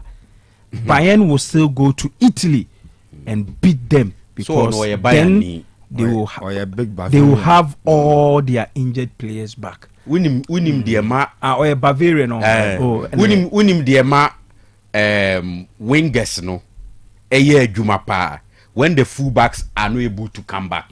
Sa spaces na eda eho no and wingers need to me exploit the assemble, but if you have wing backs o mutimi koba the bia obeko ba unya space. Okay. So they far. Sure, my man started with Arsenal near Madrid. Arsenal story, no. A very sorry to say pathetic one. The TM uses our wedding is almost set an English record from 1998. It was 2017. Arsenal made appearance in every Champions League season. It is a British record for 19 consecutive seasons. Near boy UEFA Champions League anthem ni biya Arsenal can be. And the mom used the word pathetic. They say they went through a period where they had a philosophy which later became sorry to say outmoded. But Arsenal did not abreast themselves with time and happenings in football.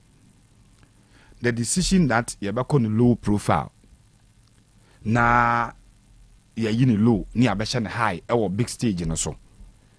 It drew baby the growing mentality and approach to the game, no, meant that we tima so unya established players with so much experience, no more team. Unfortunately, when Arsenal most of their projects are mature, those established players who could stay and make sure somebody draw more quality players decided to leave for trophies. Among Kopi City, Bakari Sanya, Klichi, later Adebayo Ekoka Samer Nasri, and even the last one. Abia Arsenal for no powers when Van Persie switched from Emirates to Old Trafford. It didn't tell me someone something pathetic and say Arsenal did not live with time. On my time and yes sir, a team that consistently for 19 years, consecutive years, they be a Champions League can there. They should have built on that experience and make sure say Champions League no 2006 you came closer, but within that space of time after 2006, next Arsenal to me challenge for a trophy in the Champions League.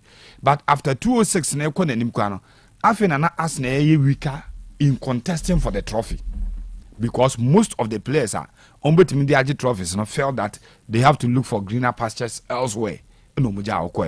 Because Arsenal were too stubborn and sorry to say old-fashioned. Said the sequence when they decided say after reality are dawning on them, the who say after the Arsenal come market so edisika kese akwakofobi say Mesut the nabano a timer teams have built on more strength.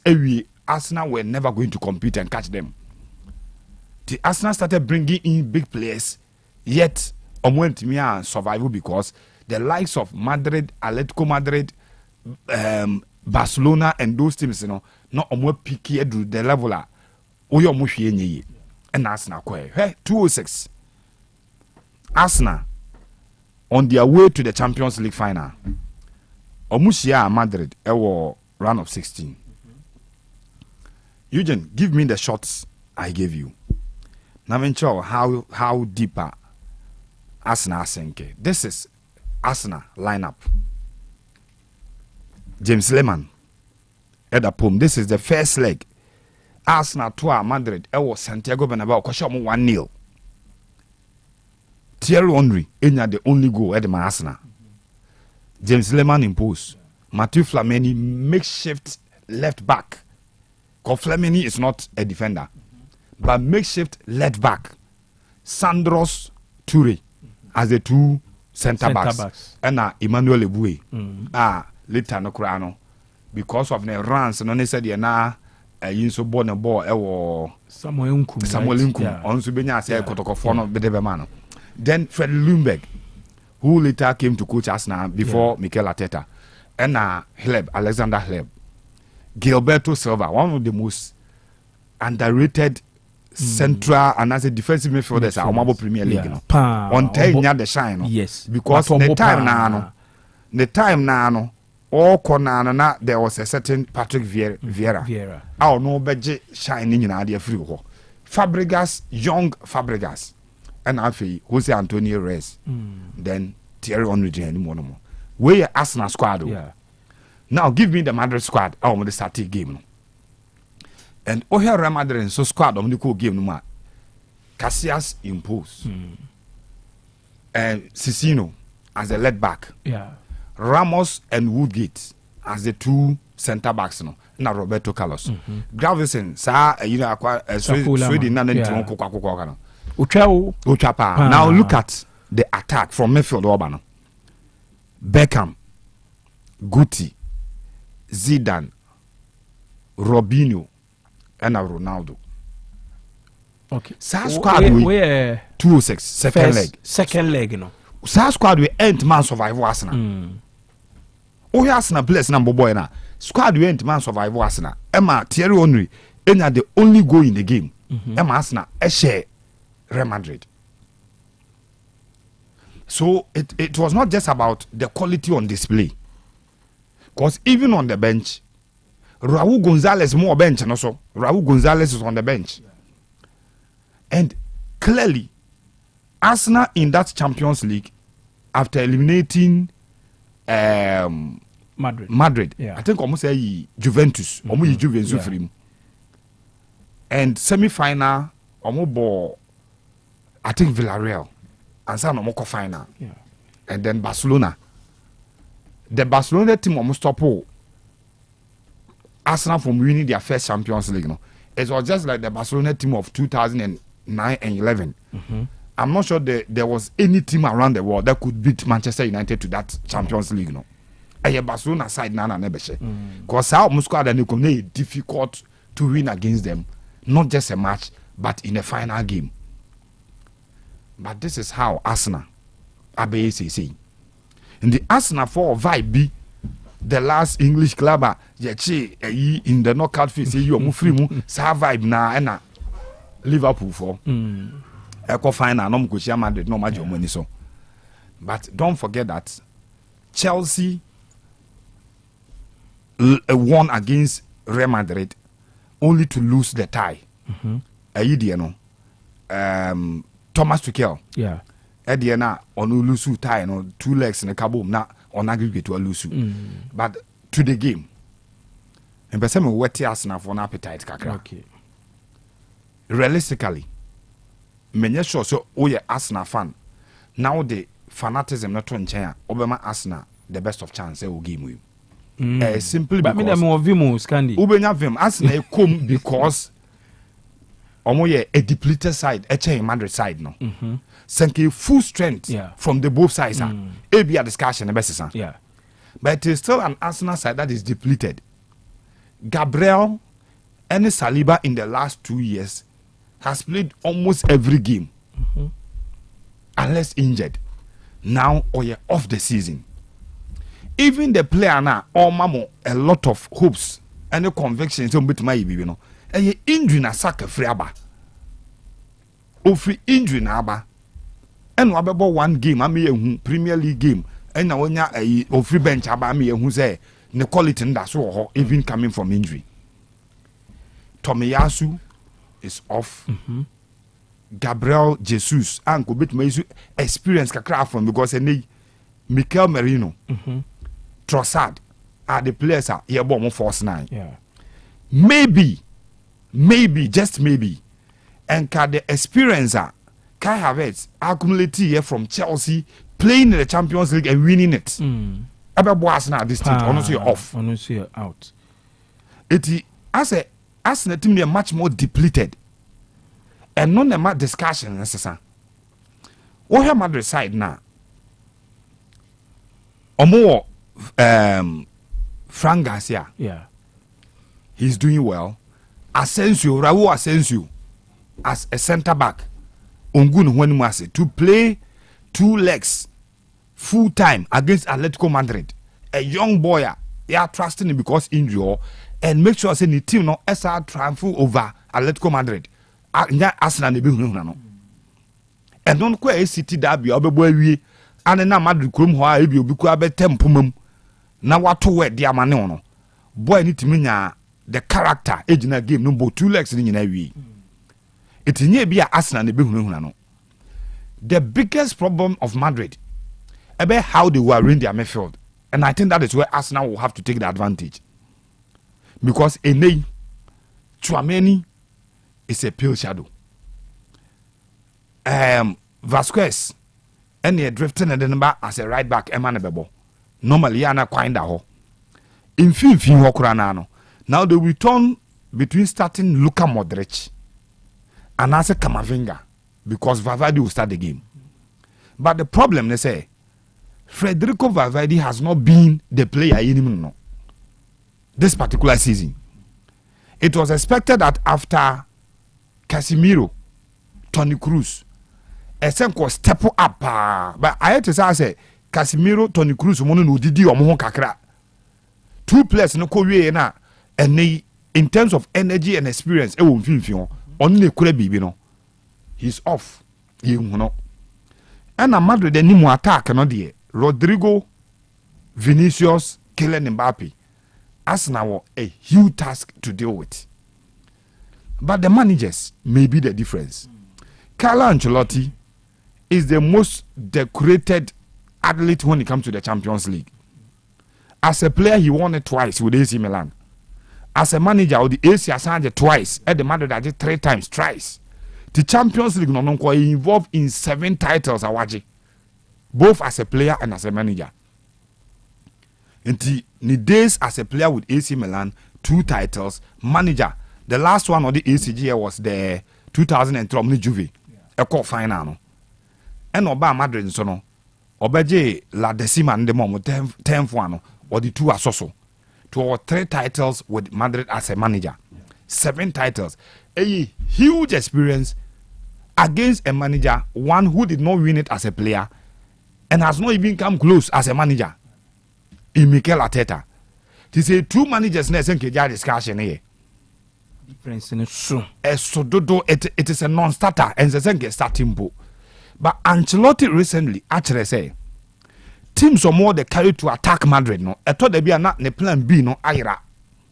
So far been an banner for SCA because of Madrid the Jumana. So Timitiano. Because they saw him Madrid game as a plan B be any the only be come na and far and one near the abo game na we.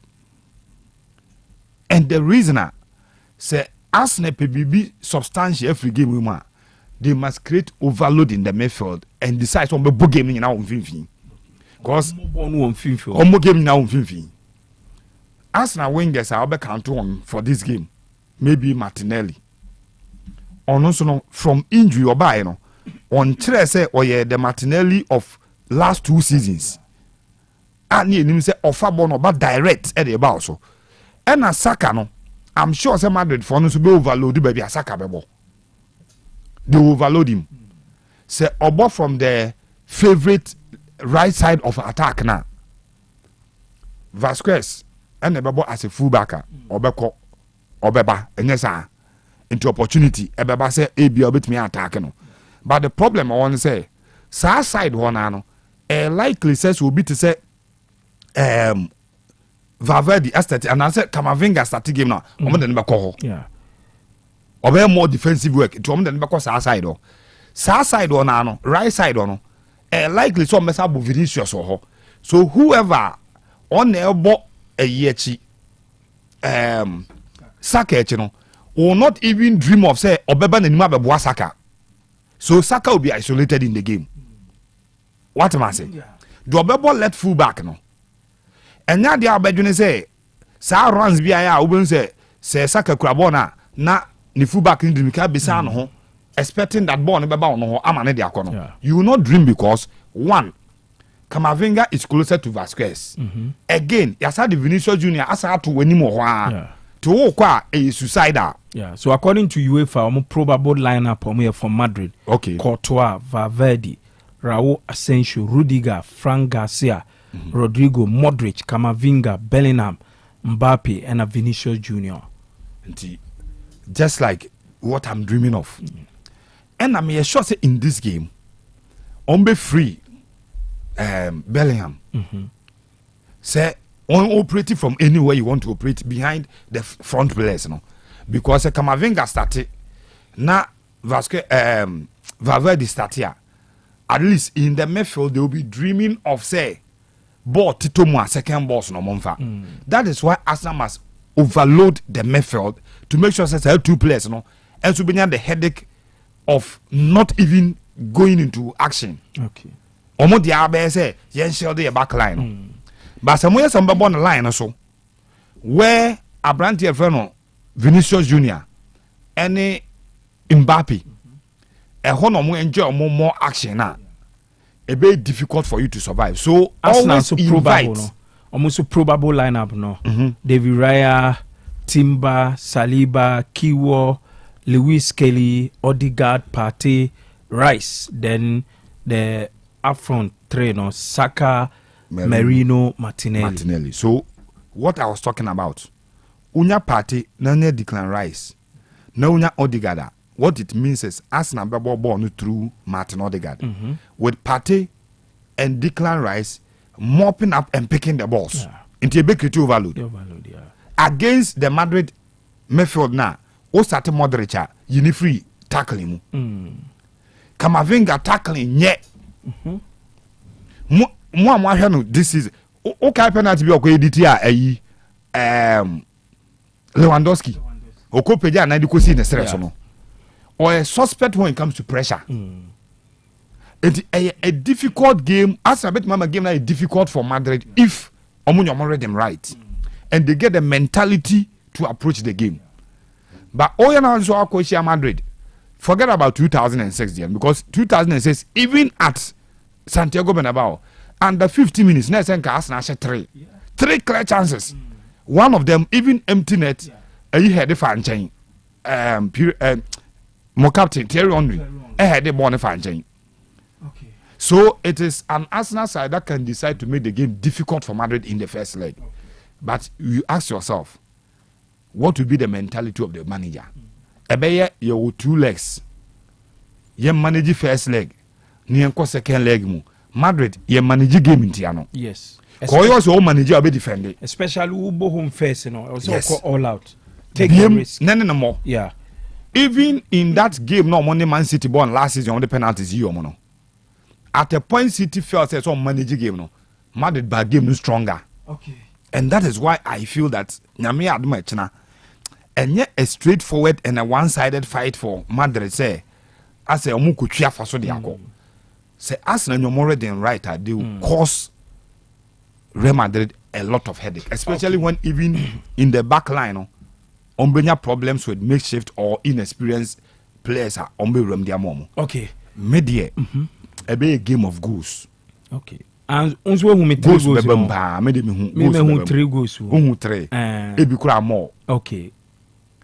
it be a 2 to each side be number quite decide game no and goes bebem we tell you so na koti out there any nyina be kwati out first leg na number kwa wie train dem you but man who say come on red na say by goes na ben dudu no ben red the share red and change the share white za say ben wan say go no ben upom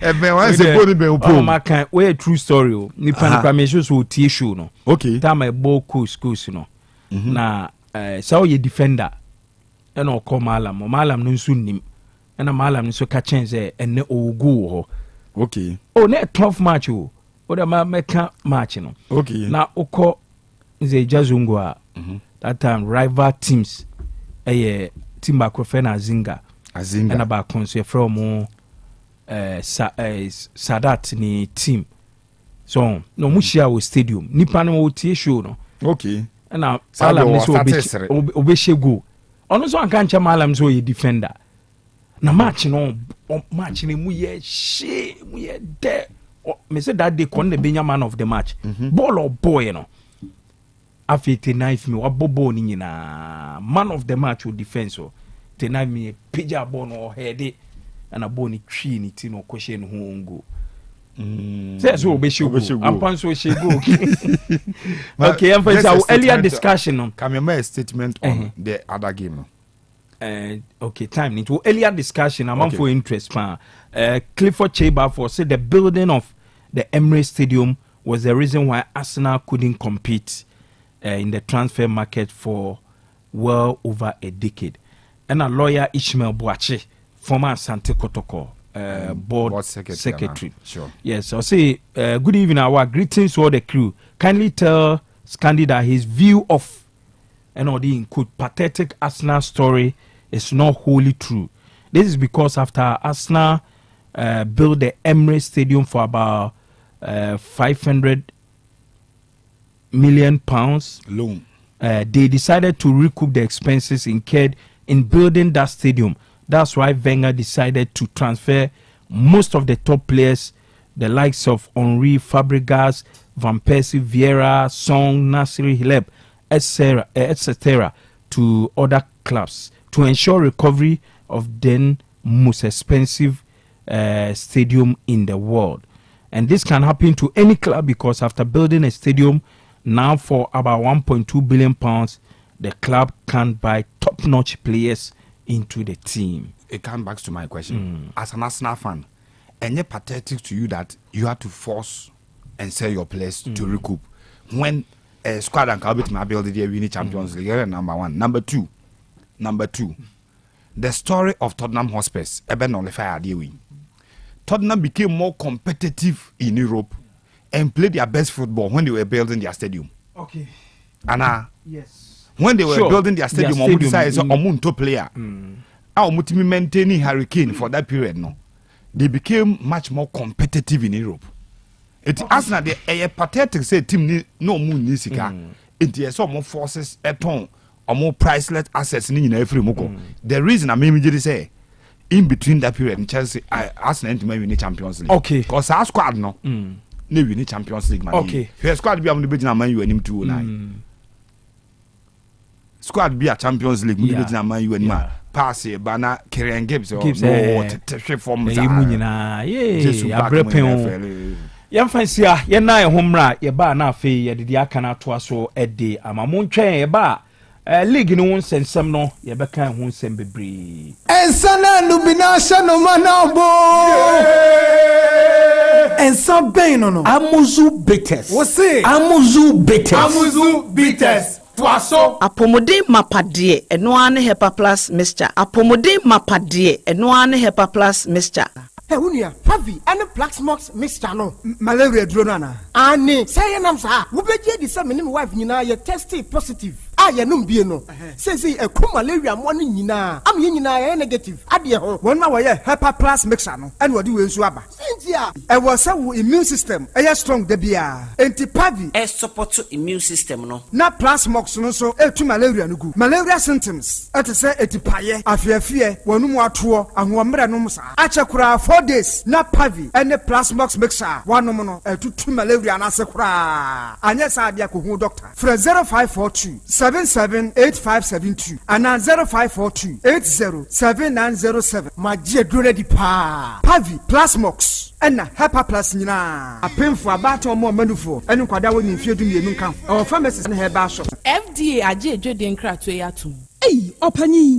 Mashusha wache. Se perfect series books here. Oma mi koto obi mame mano. O wejajai. Abua wa mo se wo tumi kenkan kama.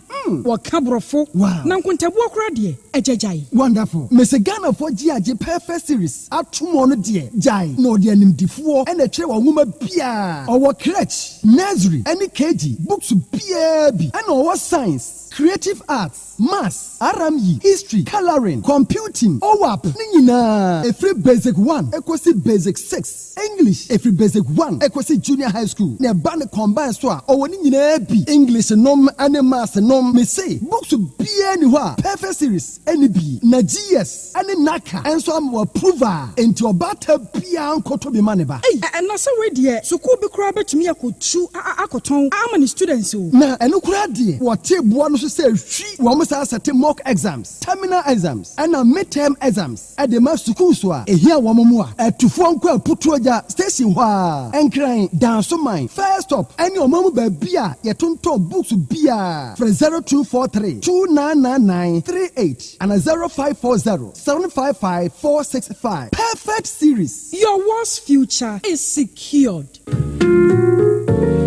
Opese wo kwa brochire kwaye djuma ana wo kosua de enfo ni nkyere ba bia esanse Jujima Travel and Consult abama se wo bebo wa mo akontuo ho nhihye ye beye fofofo Jujima Travel and Consult ma akontuo ye simple kra esanse wo kanyumaku akukudamwe wo mayi mu adi amanfo tu kwan no ho enanu ya Ghana Tourism Authority abo na yabaso se 2024 best traveling agency in Ashanti region enna wo modern bonti Jujima Travel and Consult Edin Kwada wo bo homodin power disuam nansu sikasemunti watifie toto no akọ Canada brechmemu a wo koto wa disuam so enti se wo pese wo kọ Canada UK USA ana Asian country bia so no Jujima Travel and Consult bayen krata semi nyina ma say your visa passport birth cert hotel any flight reservation obeyin nyina kama ma bra Jujima Travel and Consult eneya na yemfiri wa kwantu nkrata sem no ho hyehyɛ ma obenwu Jujima Travel and Consult wo Kumasi North Central so ena Obuasi Zongo Yak Towers and now ube fresh 0552 098 298 Jujima Travel and Consult wa kwantu mu boafo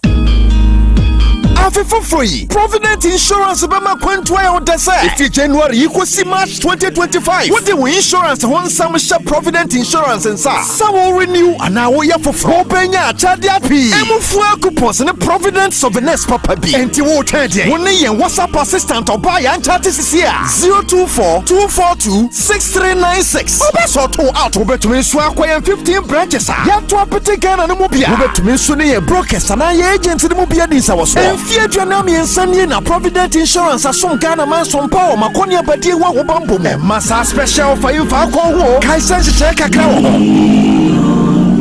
With Provident, man, you're covered. Yamatie for nyina kwa baba Amuzu Herbal Clinic. Na yedidobia belfriend Amuzu P Herbal Mesha. Eyedra obi odwo nso a emu papa ye. Be mo odwo nso oti ya owum.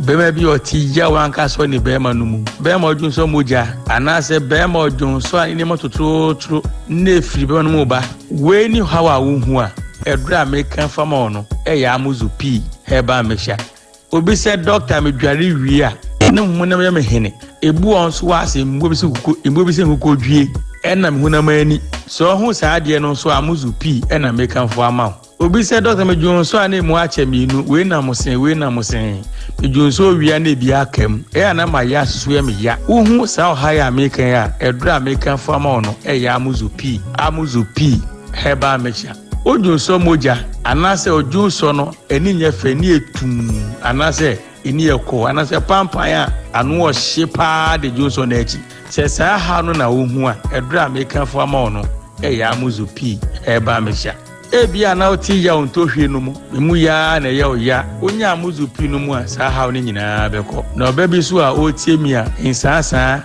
agi na kosua kuma aboso anase pampan a mema yempei agina hemfi aboso insio basa egu ka ho so wasa ha na amuzu pi na mekanfo amaw bia no de odepo na hawa mene sebi ukotwa askan yesi wanya PID eni nti onu ukunu hia ne insio nyina babontene manye se ho ye ya de amawa amuzu pi na beboa ngeka ya tata usama wanya bleeding busume ba akon utumi bu nsa impremu oba wasa ha no amuzu pi na mekanfo amaw oba ebu onso ne kunu hia eyaw nko anoti onti dese kapre wo so mekanfo amuzu pi amaw no mwe na sa ha ne nyina akọ edura meka ho asem ho nye dene ne buo so nye dene wokọ heba shop pharmacy biara obenye bi etu no anya bi ato kumasi ha wokọ dani heba Mr. Bapidan ko mutu bi sentombi opa amuzu pi hu se misi bia frena ma 0247 776743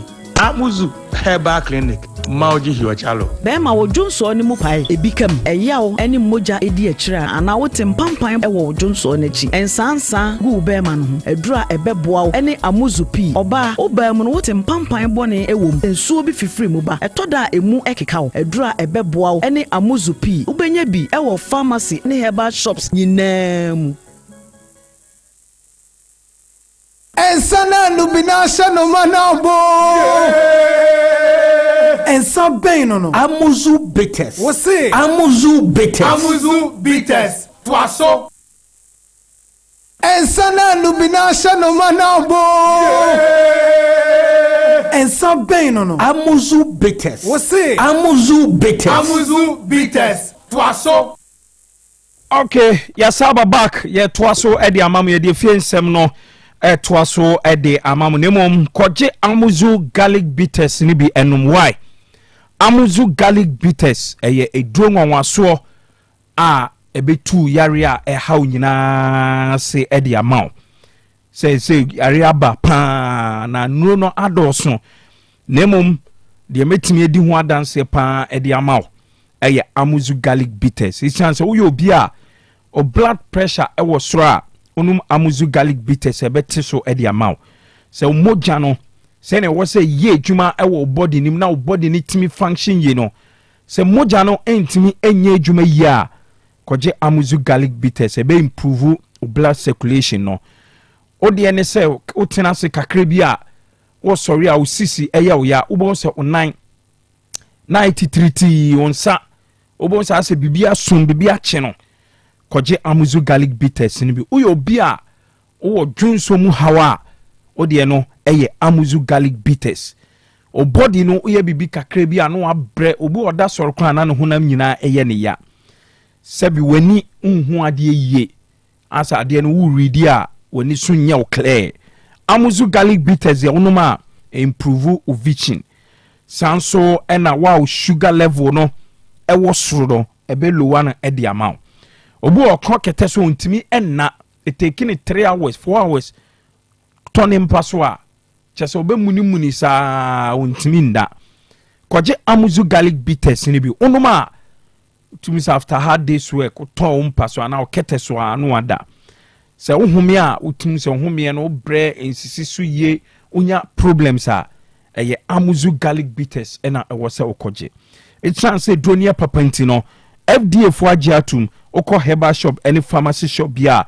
ubenya amuzu garlic bitters Fred Dog was 0247 776743 0247 776743 and when you may come for GKB Construction and Logistics at the amount GKB Construction and Logistics mpacho o de sebia construction honsem eko down mo a omo be ne kama edi amount GKB Construction tenie omo deal with form works anti sebia obeye o concrete floor slab na anaasɛ deɛ nipa bebree na aka no flow no obe flow o dan so a on ha ho enkoton tabo anaasɛ wood bi amfanye o de uhu GKB construction a ene modern day technology just nneoma edi sit dan ye di flow concrete so no uhu GKB before a omeba be fixing it kama no flow down so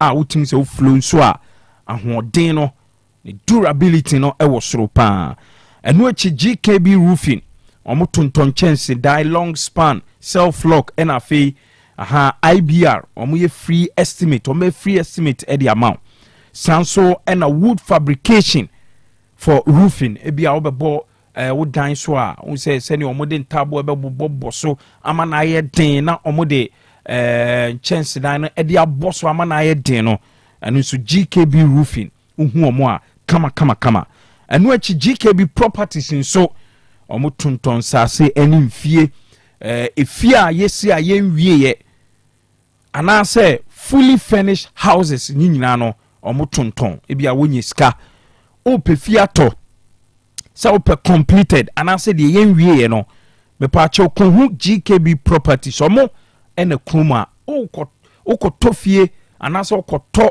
e bia building e wo mo ho a enkofa haw bia emfamrel omo tonton sase omo sase no so ne bo na fo chese omo lance no bebi kama men haw ho anase men pro ho enkoto asase wo bebi a ye wura nsutobre mu no ebekọ akofa haw e dia bro GKB properties there chese uhu omo a omo de omo sase no kama pa ne bo no so da form empo de okohu omo a asase no ombe ma no etua ne kakra e dia mom sempo wonso ena ofie opese oton anase odan opese oton a ohu GKB properties a ombe ton ama kama Fred GKB for it was 0246 248275 0246 248275 and I say 0201 366600 0201 366600 o hwe GKB construction and logistics a obehu amo e wo santase epre chese omaba ama se bi edan sie ho ene sase ho ene edan ho to de aye fofo nyina GKB construction and logistics o munyina daroma ena ye de agodie mu nsem Royal Sports no e de bro abo 95 ye to so Ghana Premier League matches no ekoso weekend no na enye agrokra yenhwe matches no results are etodwa na fi abidwafo enhwe mukakra Hasselfolk ehye mediama 1-0 Lions ene Kotoko ebo 1-1 Dreams 2 Gold Stars 0 Samatex 2 Accra Lions 0 Young Apostles ene Legon Cities ebo 0-0 ena fi Holy Stars ehye mienu ema Brekum Chelsea etimu bako the last bay 9 games na Holy Stars enwini here enra omutene omunaimu enya 2-1 win against Brekum Chelsea Etiana eshe Vision 1-0 and the game back wa course no Nations etenefi eche Karela eshe omu 1-0 Emmanuel Ano enenya the only goal on the 25th minute edema Nations are ene abwa ama Nations aje omu 3 points ede ashe omu bottom.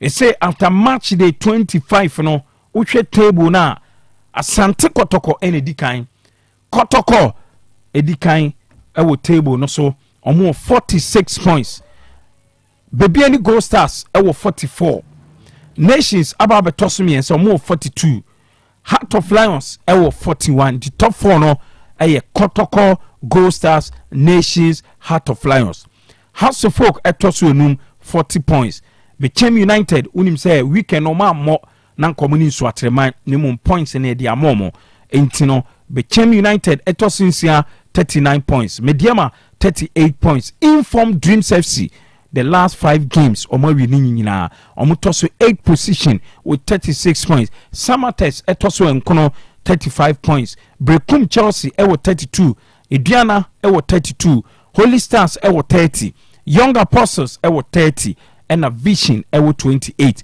na kyerɛ sɛ wohwɛ table na new teams wɔ mo ba mu this season no Holy Stars 30 points, Young Apostles 30 points, Vision ɛwɔ 28, Karela ɛtɔ so edunum ɔmo ɛwɔ 25, ɛna last three no Accra Lions ɛwɔ 23, Legon Cities ɛwɔ 22, ɛna Nsuatre etwa to ɔmo ɛwɔ 15 points ɔmo de ɔmo free league nim ɛno ɛne sɛnea table no ɛteɛ. Match week 27 no ɛbɛtoa so nyame adoma weekend yi Asante Kotoko ɛne Bechem United ɛna ɛbɛbɔ ɛbɛyɛ nice game. Brekum Chelsea ɛbɛhyia Heart of Lions, Gold Stars ɛne Young Apostles ɛna ɛbɛbɔ ɛwɔ Dance Park, Karela ɛne Eduana, Legon Cities ɛne Samatex, Mediema ɛne Dreams ɛbɛyɛ match pa ɛwɔ Takwa, Vision ɛne Hasselfolk ɛna afei Accra Lions ɛne Holy Stars ɛna ɛbɛbɔ ɛno ɛyɛ match day 27 ɛna weekend yi ɛbɛtumi akɔ so ɛwɔ ɛhɔnom. Yes, nti Mr. Omon joining wɔ Facebook Otec 102.9FM na mumbe enjoy some of the games, highlights, matches na ɛkɔ so ɛwɔ Ghana Premier League, highlights na mumra na mummehwɛ ɛwɔ your Facebook page. So now 3 goalkeepers ɛna ya nominating omo for a goalkeeper of the month of March. Abrante friend Gideos Asieko ɛwɔ Dreams FC, Freddy Kasari ɛwɔ Asante Kotoko, ɛna afei Shaibu Shafik Isa ɛwɔ Samatex. Nti Eugene di kan fa omo artwork no ɛto na afei wi a yɛmɛhwɛ highlights no. Nti 3 goalkeepers are nominated omo for the goalkeeper of the month of March no. Abrante friend no Gideos Asieko of Dreams. The month of March, we had 4 matches. We keep 3 clean sheets. We concede goal back. Dreams, we need 3 and we draw 1. Not just say no. Last month, no. Freddy Kasaro for Asante Kotoko. So 4 games are Kotoko ebo on a match. We keep 3 clean sheets. Or concede 1 goal. We need 2 and I feel we draw 2. Not just say one lose game. And a Shaibu Shafik Isa of Samatex, and so 3 games are Samatex or Damaomo in the month of March, or keep clean sheet back or concede 2 goals and for we need 2 and or draw 1 and no any senior etia. Now Yenshe NASCO player of the month of March na Yenshe nominees Steven Amankona of Brekum Chelsea about 3 games in the month of March eshe 4 goals on your MVP back. Yao Ano of Bechem United about 4 games eshe 2 goals in your MVP back. And after Kwesi Pong of Lions about 3 games eshe 2 goals in your MVP back. And a Kelvin Obey of Eduana Stars about 3 games oshe 2 on your MVP back. Munyina attackers. The Ebusa and it's a player of the month, where are the defenders? The Biano ye goals matches mabo goals and afe MVPs and attention in a now yen coach of the month for the month of March. Nei Asante Kotoko coach Dr. Prosperity Ogum and yan nominating in the month of March about 4 games or we need 2 or draw 2 when Lusubi the team share 4 and almost concede 1. Abdul Karim Zito coach of Dreams FC in the month of March about 4 games or we need 3 or draw 1 when Lusu the team share 4 and concede 1.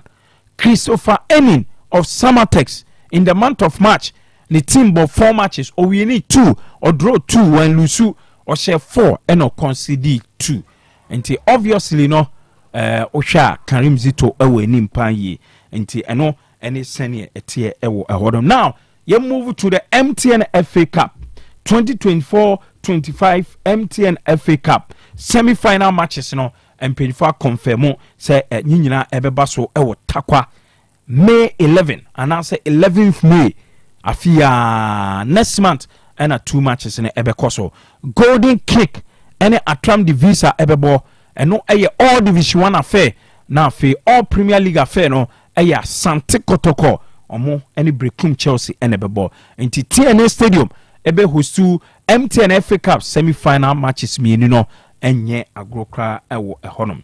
The Black Queens of Ghana eshe Teranga Lioness 1-0 Evelyn Bedu ena inya sa only goal e de emom nti now yemehwe matches highlight sɛneɛ ɛtumi ɛkɔ wei ɛyɛ mediama ɔmo ɛne Hasselfolk ɛyɛ match no ɛna mohwɛ ɛwɔ ɛhɔ nom nti yɛmmra na yɛmmɛhwɛ league matches no sɛneɛ ɛkɔɔyɛ Scandi sɛ wohwɛ league table na masa ɛnyɛ yi so sɛ woyɛ faint hearted a wonni akokuduro a tena fie ɛsiane sɛ Ghana Premier League no baabi aduru no ɛmu ayɛ den na ɛnɛ mepɛ sɛ wo ne ayie bibi kakra ma me sɛ aka 8 matches to go aka na 25 ni abɔ nti aka 9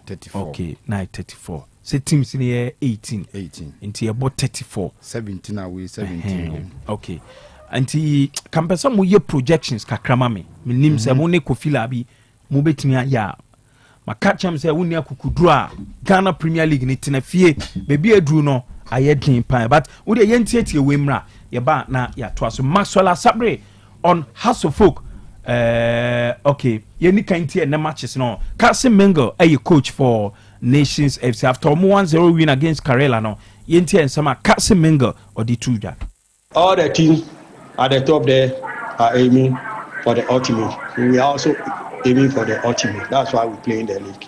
We are not playing for playing sake. We are preparing for the rest of the matches. We take match after the other. So one after the other. So we are preparing for the rest of the game. Now our 9 matches to go. So we are preparing for the rest of the game. Take match one after the other. So we are on our preparation. Kenti Kasim Mengel say matches omo fan one at a time omo nkodwen de ewe chiri kakra na league ne de enye say ne bo na ye omo fe omo so league no omo bo age say ne teams bi epe league na age no omo so epe league na age no ene nsama Kasim Mengel edituja Nuruddin Amadu coach Edema Karela after the game yente ensema odituja. Yeah, I think that we did our best. And the boys did well because it was a slim win, and we created some few chances. We had some infringement. If it were a home team, maybe they would have ordered a penalty, but this is an away match, so and some decisions too were very, very controversial. And because if you want to play an advantage, and at the end of the day, it's a dead ball situation, that's very unfortunate. But I think that. We didn't disgrace ourselves because they thought it was a walkover, but that's not the point. So we also go home and prepare very well again on this match. Yeah, no, and then some Nuruddin Amadu Ekaye ede efa game of Mulusu to Karela nti omo ko akwa boabo omo ho ede atwen the next game da omo eni Maxwell Sabre unse oboni ni a Hasselfolk team ne de chese wodi echirache enye enes kan isa unim sa ne babo mu team o Max say ye no mo baba ya obehwe bi obae na that time we gate na no be iska create na mse there bi Max Sabre de untimi there bi ko eno ka se ne ba unim boy ni din me nim boy ne de bia na nya ne ba nkasa okay sa no no ane ka kire me so say bi wow akora bi wa fa na tete no kra utumi ga say me ba bi boti na o say Hasselfolk senke has kofom pa se ne o mo kofom no ya nhwe ni ha se betimi eduru bebi etu oil no o de enti Maxwell Sabre nra medru taxi rank osu taxi rank was second ame kofa taxi akostudio ben ko me di 35 minutes in the taxi na obiama kane no see what 3 minutes emma na yema it told me something no indicative say has team no gradually esenke I've told you say Gen Z for na aba no kola ya be kakra yenya mu kotakra emom me support us because there is nothing exciting about the club. In 9 years your sister 20 coaches in 9 years you changing coaches 40 years in on the average say every year you recruit 10 players you recruit 10 times 14 you say 140 out of the 140 players emu sign let me at transform with the 20 coaches sacked emu sign players sign let me transform at all amama na nyiska out of the 140 players no emu sign and let me league title amayen 1 and 2 FA Cups 140 players here make am say so no secretary dia ya de to omo any secretary dia na de tu omo ka Emfaso biamaso. Who are responsible for this mess? Obi, we the direct question on Scandi, Maxwell. Okay, where Maxwell Sabre? The meme Nana Sabre. Okay. Aha, Nana Sabre. Ona, yeah. Okay. No, sorry, yeah. Ti Osei say no question no we busamo direct. And the young league matches, you know, with 9 matches to go. Na me pese mo ye projections ni dia to buka krai. Samu. Na ni dia bi wo mo. 9 games to go. Ebi wo papa. And so the Premier League. We league table na. We league table na. Ebubo ho. So ebubo ho. Nti upa. Twe kakra na yenkoye nim. Go you see Kotoko 46, Gold Stars 44, Nations 42, Lions 41, Has Kranwa or the fifth nukra of 40. With 9 more games to go. 9 yeah the time say 3 kra 27. Yeah, points room. Could a projection there and one say yabo matches say Scandi anamibwa yabo matches say Kotoko da say Go start that say I can 9 matches. Me hwe matches na akandia. Me ka bubom na me ti we free mu. Na me twi we be hye ha. Na me de we be hye ha. We kofa we wa ha. Na we lose wa. Na we draw wa ha. League ni we age. Projection. Nka wasem no. Ka projection na be de pa. Projection na be de if parameters no any dynamics no. The realistic highlights one after I took Kabede. Yeah. And Kabemu will be at my idea walking. But this is a league. You be kwa kodru junction bisono. Obati anzi say Lions be kwa kwhye Mediema no akwhye no. Lions be ba be na akwhye Chelsea wa ha no akwhye no. Lions be kwa akwhye we no akwhye. Yeah. A league yesi wa obenwa na defender akoto se ball enwura na team se be ya bibi bit Messi or baby. Enti emma protection na ye be din. Projection so, now the nyina kan ho say me hwe Ghana Premier League na edu last minute na nyoma bi say ko na we akọ ti we na beje o project say has be share the next 5 matches a feasible but not realistic pacho what you say a bit messy but nya there e che say e chinchina ebisi but if has winning the 5 matches at twice na the 5 matches o uni amana to aso no bet match re say e de obi be kwa akogina ba bia afi another team be ready say me o match but me nche pato what you say has winning 5 no e bia be condemn teams bi de o makoduru ba bi say team no ba bia condemn na du nti no ono ni obi match ni ba ko bet ma decide say onche sa ne ma nyina ye league ne wo manim last season yetete ha mediema ayi Lions be survival, be survival, sir. Or ko ha no wate, or be kwa kwhye no akwhye. Yes, oh yeah. Omo person say as onye fair to the league because oh. Na say mutimi predict say Chelsea be kwa kwhye and then you can say Newcastle be hye Leicester wa hye no. You understand? Ni nyina those predictions are be bebam. Madawa Abroche dey with more than 10 matches Kofi predict England say be dream there. So they make no because the natural course will give results. Results no be naturally. Yeah. Se bibi kwa be chia fa ho a. E chia kra na wo nse hunu se e chia. Yeah. Ba ye de na too obvious and the man ye prediction ye din. Tina time ya wa ha ho. Ahead of the season, I know the woman say baby or hot but he predict season na. Obunze na akwa Kotoko has Mediema. Sana prediction city here. Because natural course ni nyina echi no. Omudu kakra. Elsewhere sana tie there. But a honor results no beba based on performance no. But prediction at this stage pa the hour a bad thing. And I mean for teams in 9 matches I cannot tour na mo hwe na still I no kwa na bedding. Okay, say where you say Scandinavia. A bedding because we are in a league teams need to decide the games or person watch and then one share. And it is not as if you say no. What our sounds me who out to me me can was that say the wa beti a chen me o e say wura ball mu no wa te a chen me say abọ no ha sa asem na ya Kofi pan na wo sa fila no Kofi so no timi ba ono timi ba o say zone 2 yi yes say you never qualify your friend say All Blacks for you na say answer I say zone 3 ke ya go deposit zone 2 there a straight fight between All Blacks Rose Park ne All Blacks okay nti ho there entokwan mu wedding. Okay, so the moon to projections. Okay, on the projection matter, me position. I also think, say, it is quite early. Okay, so now say okay, ka Syria ni La Liga say me catch say if you look at the nature of the table, only the way our games ni sit na, too early say we predict the season say it is over for Obi, and it is also in favor of another team, right?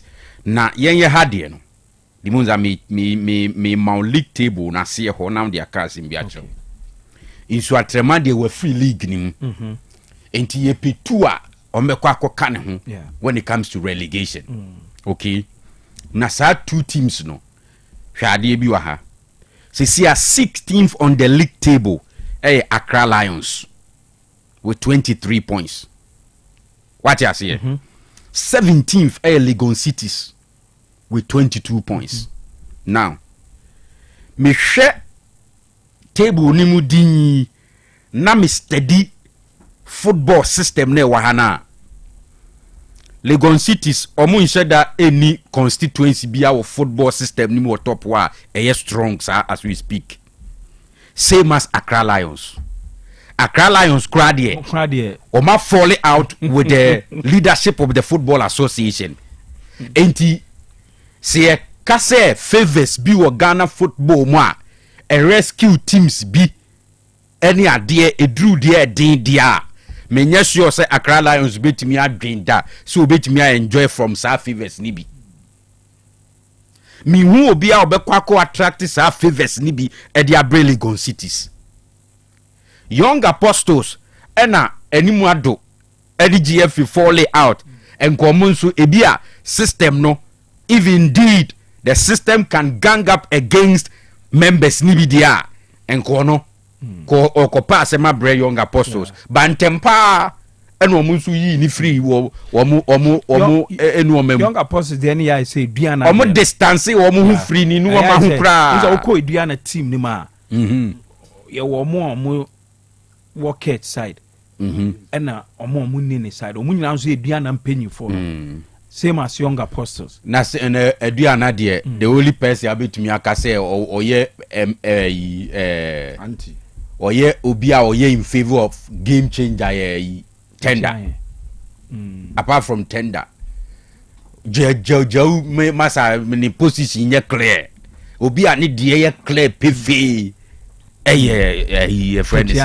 and I no cry na saying so say nim so no so George ka wa say no cry de mo so no o corporate election cry no gaka wo be ka ni nsem so but on say dua na change coach no all my pushy up as say dua na da 11th on the league table and omo points ni so ye because dua na points no as we speak 32 na 32 any the lead table no 46 emu nsheda nye heavy biasa so ati asio enti when it comes to omo call relegation no the munza it is becoming clear say Accra Lions Legon Cities ebe join in Suatreman ni enya 3 no enti won ye boa ne ka be say 5 games be to go a ho na obetumi ayeden aye no mani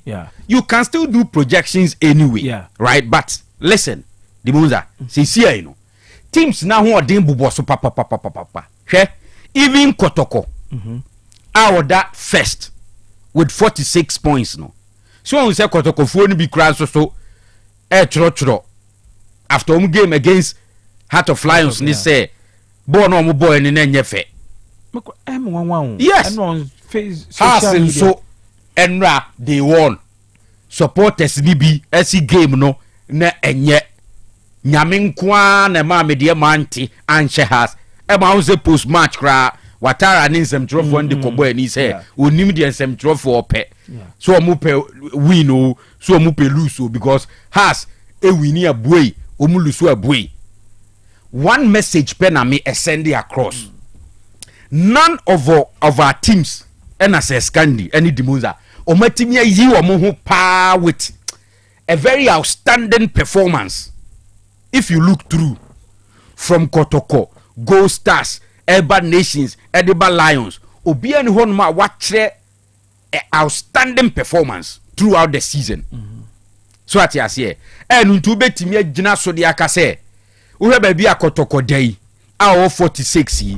The next game is against this side, and based on this, it is likely to go this way near there. So, because just 2 points between Gold Stars and Asante Kotoko. So at you see, even Kwando out of Lions, between Lions and Kotoko, 4 points because 46-42 for Kotoko and Lions. And it is close. And Omo Demon so close. Because I said the last time I call her Gold Stars and has or dance park. Me hear more demon I'm say none of the teams and more demo extreme a more demo league winners exhibited. I didn't enjoy Gold Stars. I didn't also enjoy House of Folk. House crowd the any day. I had to say undulating, you know. Geography for me car undulating now so as a and yes straight a frone sunny sir. In terms of score lines, any performance, total team play in our sanity. Into you the young train near here be with 5 games to go. You bet me I projections no near Chile say when they are likely to win it. As it stands now there, it may be too early. With 9 games to go, a possible of 27 points. Especially when none of the teams actually say we did any more dupa. As at last season by now, because of Samatex home consistency in they are so close. They are so close. So as I say, this season is not like that. And me de Makase, may you Lions a free, may you Nations a free, may you has a free. I think between Kotokoni Gold Stars, Bako and a likely so be winning league. No? Sure. But Omi enu nyina no modern mono. Aye undulating. Yeah. Efra na sunny. So what you see, Gold Stars this very season. One of the teams are away pa. Did you ever expect say obekwa kolusu 2-0 to Dreams FC? The Monza, the old games are no. Even though na Dreams modern boy in the last few games apeke, but menya sure say ubisa enipa be 10 say Dreams betimi a Gold Stars 2-0 la emu 8. Ebe emu 5 kra menya sure so betimi aka say sa na be ko. But it happened. Yeah. So what you see? Ofa nation say ya. Or share against Karela there and but home performance very poor. Very, very poor this season. Ghana League news so say ubeje dia and you say more at home no first before away. Okay. So enti enama ekamia ko say all of us on the panel you believe we say with 9 games to go. Yeah, 5 matches are. Yes. Okay. Because you see obi betimi anya be say 2-3 home games and now 2-3 away games continuously, but the dynamics may not be the same. Factors be ebetimia step in ama wo dwen say obi bought 3 games at home at waso enti owo a position a man advantage no ubehuna dynamics no any certain factors be kele that kind of thinking completely. Okay. Obi so bo away na ordinary link out feel so away games ni there. Wo kwa to asu 2-3 the any bia. emfa no obehu na no ma akoye different. Okay, until 5 matches no ebe fall just after Kotokonias Ebowia. Okay. Yes. Just after that game. Aye. Okay. Okay. Enti no yentwe ne yenuru ho. Ba se medical card draw say 5 matches. Media medical yi Go Stars ni Kotoko se mu ba ko ne beje. Me no ya as a nations no almost sa nations sa last three games. Also last three no ebe fall the week na Go Stars ni Kotoko. Ebe bowo dance park. That's it. Then we 23rd May. Ebe sama game no depending on Go Stars any Kotoko points at that time no. Osha how are you close na? And you say na are you close? Enuru no na ebe around this year. Ebe around this close. The only advantage Go Stars ewo. Meaning say why we fixtures na. Omo no aka omo 8 matches. Because in Swatremai de na enka ho. Ombenya points. And out of the 8 you know. M1 say omo 5 home matches to play. And na say ni kwase o ye won the way I born no say onu so wakwa we atoa so okay nti ono 2 bi obebo atoa so Kwas Kotoko e wo 2 away bi ono so ebebo atoa scandi say ohu mahu fixtures no one young apostles bobia young apostles na wakobichim no abebo mediema okko vision krom so bonu ni aje kreku astrotef because okay see ombebo no no abebo Karela Kotoko atoa so so Blekum Chelsea who are we with Accra Lions nations fixtures no so yeah difficult kakra we say on my last fixture be on Heart of Lions. Okay. When you say Eugene so well no bet me aboya nations fixtures but I say nations crowd the league ni je no omo nka ho and how the omo outsiders Kasi Mengo say send obi e boaji league no omo so boaji o media ma yi omo now between omo and the Kotoko and omo win the omo ba I think 42 points. Yeah no omo 39 the omo ba 42 to omo ye 4 points off the top. And don't forget so omo ne Kotoko so game. Dr. Kwame league your match is show. Your match is where I want a Go Stars.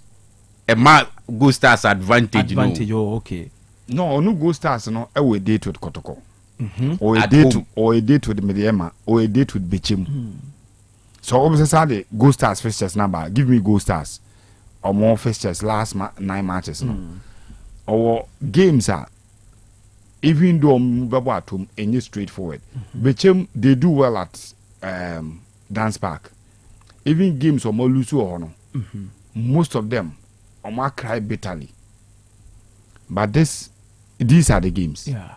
Young Apostle at Baby any. I'll credit them with all the 3 points. Obama Baby any Mema Go Stars all the 3 points. Okay.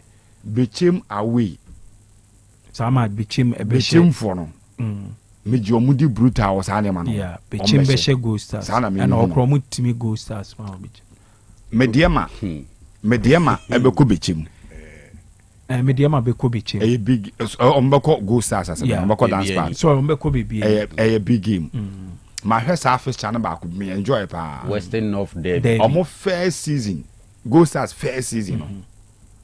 Almost the Atchison ne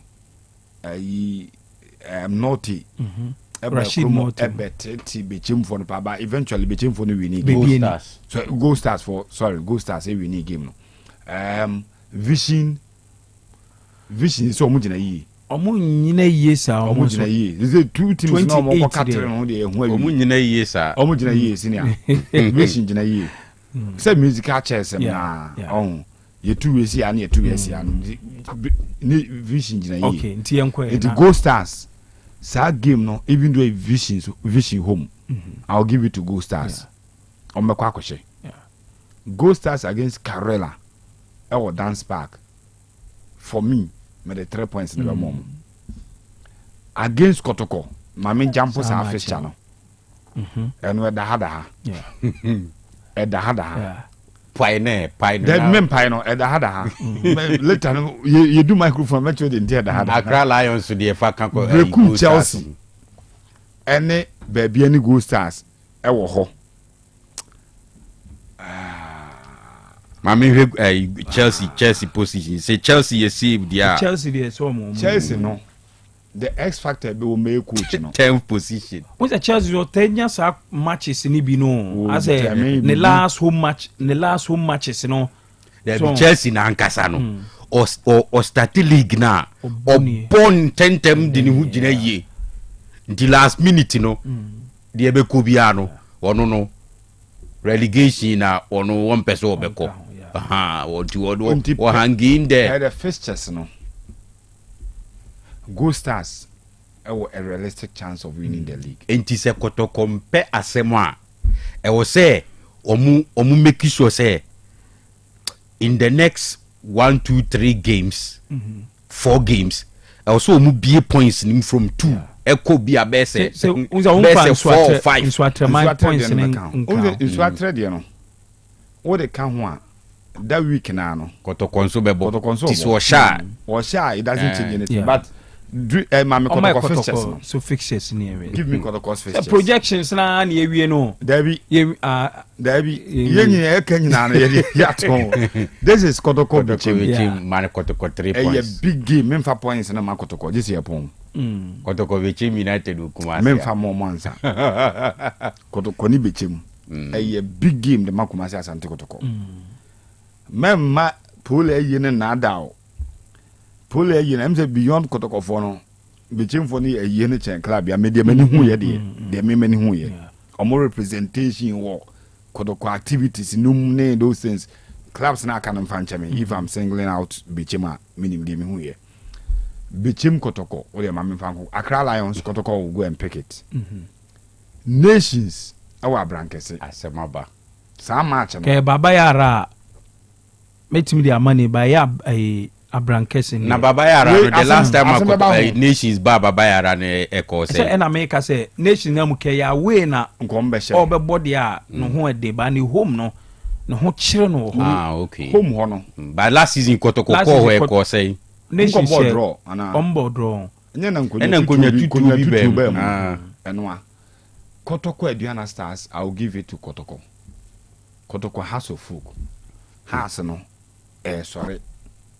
sorry big but I say Kotoko timi has nti no mutimi omopa we be ko so Accra Sports Stadium o de o ma Kotoko de be nduru o de fatu ma ni nduru eduru Kotoko brekum Chelsea Kumasi I'll give all 3 to Kotoko. I know ye FA Cup no we FA Cup I know ye FA Cup okay after FA Cup Chelsea won sorry now ya bad dreams Kotoko be she dreams o baba ya obesha no Kotoko ni Go Stars me de to ho no ha wonti ha so me de beto Kotoko be she dreams Kotoko be she dreams wa ya Kotoko ne me de ma okuma obeshe me de ma she vision no ba Kotoko bo dreams ya the next game is against Go Stars also de beto kakra no me de baby ani Go Stars say Kotoko baby ani Kotoko me de to nti Kotoko baby ani me de beto by last 2 matches with Kotoko obeshe me de ma ne vision no o there be no any bra Kotoko de bebo eno nso ne say nuru ho no nso no na gina ba bi a me de ma nso gina ne de ope ti enwie sa no me ma at Kumasi Kotoko will make do ombeshe vision ombekwa akweshe omo but Kotoko's fortunes ni be gina after Nations game no has a honewo Go Stars the end da ha to me no edru hon me de be hu de obaje league no but awa me so fa cheme ade a FA for ni division 1 for ni ye no mani nyi sa ade no okay mani nyi ho sa issue ka nwumre ade o ma ye mo de ton sa fro Osei Akoto Kanu na oba no be host na no ana obetena aha na obetena ha na ade o ma ye mo de division 1 for no you can fatuo and no more release charge sheet almost 45 out of the 48 division 1 clubs on my charge me say yen because my club count club count teams na na teams 48 ni a charge 45 say for ka 3 ibi ano ka 3 no me beze me me dimiti bubo no asemi na say almost say pre-match mandatory pre-match pre-conference conferences say ma coaches no any players almost say one player and then the coach must speak ahead of every game. Mwanye. That is interviews. Mwanye. And also this week. Mwanye. To almost charge 45 out of 48 Division 1 class. Now only my dear but question was answer now beto aso. Mumu ye. Me. Me ba mama kama se. Now only my dear. No me ba ho. Na dear we dey pa we se me charge me. Ka wa se me. Enne. Intala is for born enne. Intala is ne Port City ne ball mo ball draw. A ball be game ne so at 3 o'clock. A ball be 2 o'clock more. And I'm who Inter Allies or more pre-match press conference. And I'm seeing to we no FN fan he. Omo be punish man na. Say na omo ball omo match. No see your timer. Your timer was a we. Kofi me nka me ba. Ma me nka se me bia me yo number ya adwene. According to ya niema ye wo division 1 no Kofi emrana na muamu no maabo ye de ntia make ye niema no se mrande ni fair deal mrande ache clubs no ma Kofi unim de ye there's a common media platform where oye interview ni wi a so drop e wo honom on that platform awa wo ho a media representatives, media and marketing representatives from the clubs and all platforms. Okay. The oya medium oya interview no now drop over. It ends there with the I involve a platform so no. There's no mean who say association ankasa wo a means be or share adena wo dia beto no to the outside world. Part what I say. Young man say oya media director for Abia Bekwa Heroes. O grante coach Joseph Asaribedi Akon and Frank Menu captain new now ye interview now the better platform so it ends there. So but how do we better social media handles no so see am no tie. The last 5 games kurana ye Bekwa Heroes yabono extensively on this show. Yeah, discussing game no man travel no meaning say no me ba go film ba emra de maka say I accept it say emra no and say wo ye wanye but you see some of these input are amount for you know yes wo yero nsem pray boom unim say every match day bia ye bo home bia no ma me bo Des FM management na baso. You are running 90 minutes commentary even when Kotoko is playing at Baba Air Sports Stadium. You are running 90 minutes commentary of your games near ball bekwai no on Des FM or bekwai. Into the promotion of the games no and they will draw nipa attention to it no. If you reduce no just to the interview na favorite platforms so my na you be you know nipa or men say the goodwill to do it no why no discourage no I'm not saying say no ya shemra to ha me ni so but what you say henceforth me assure say clubs no to avoid this e be ni bebre but to what extent and add something to the person here no add something to it kwana what is the quantum of another margin na e de beka ho no vis-a-vis ene mani bia me mabobo so wa he mpacho what you say na the man ha adwen kakra ne say even centers ni bi o ha awa mini mutwa mo games no yeah mood ye ntwa yeah rely on ye here bia GFA camera no yeah okay ene men kan we nkan because me kwa receipt for all the 30 matches no okay the avenue be ultimate call ukwa we show at pre-match na match commissioner age no wa hear receipt no wa take letter da so ubedu abe mount camera no na venue ho no krom ye ma wuntwa match no ampa so wuntwa ye ma wuntwa yes I had in match wa ha the attention in na be ye interview fabremi and we are it ends there. Well, we will do it for them, but I'm right. Okay, okay. What the Scandi me be media no be sa article 34 says D na almost say clubs no. Obe bia hwe no say ene ne be match ya. Awaiting the article 34 6D of the Division 1 League Regulations 2019.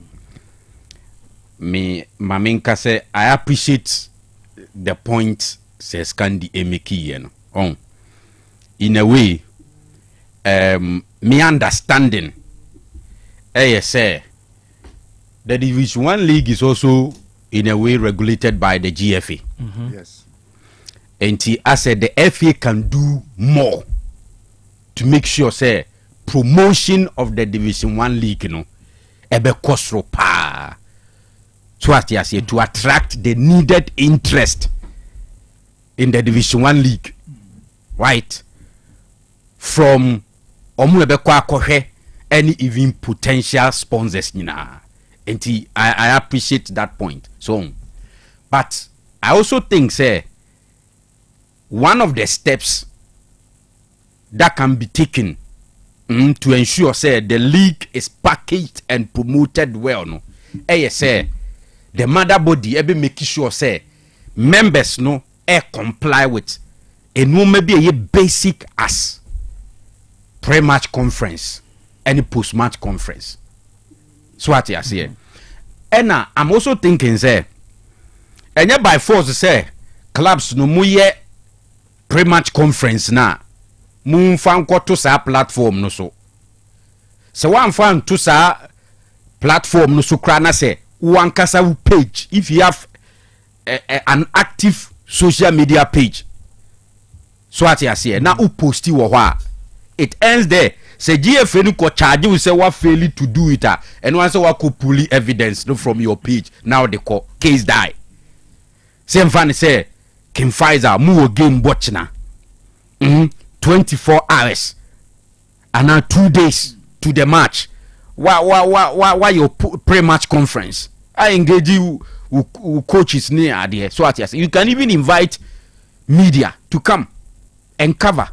Oh, say Kofi make you can even invite. Kofi make very good point pa. So what you say? Me so me asem ka. Ba mi ti you dey me wiese si na waba. So to say dey me kan what you say? You can even invite the media to say dey Bekwa Heroes for afa kwan bi so any DSF management enya ayonkofa bia omo ye commentary on match days ema omo yi ni nyina ye way of promoting the club or the community.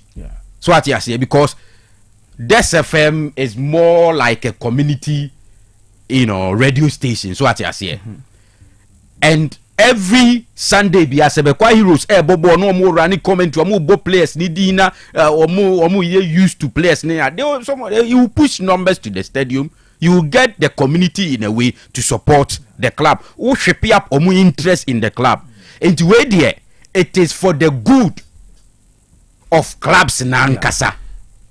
So what you say and me dream say you the clubs should just comply. Enya de bia din bia wo de se uni skampa wo de be invite media aba na se wo club no mu se mu wo media officers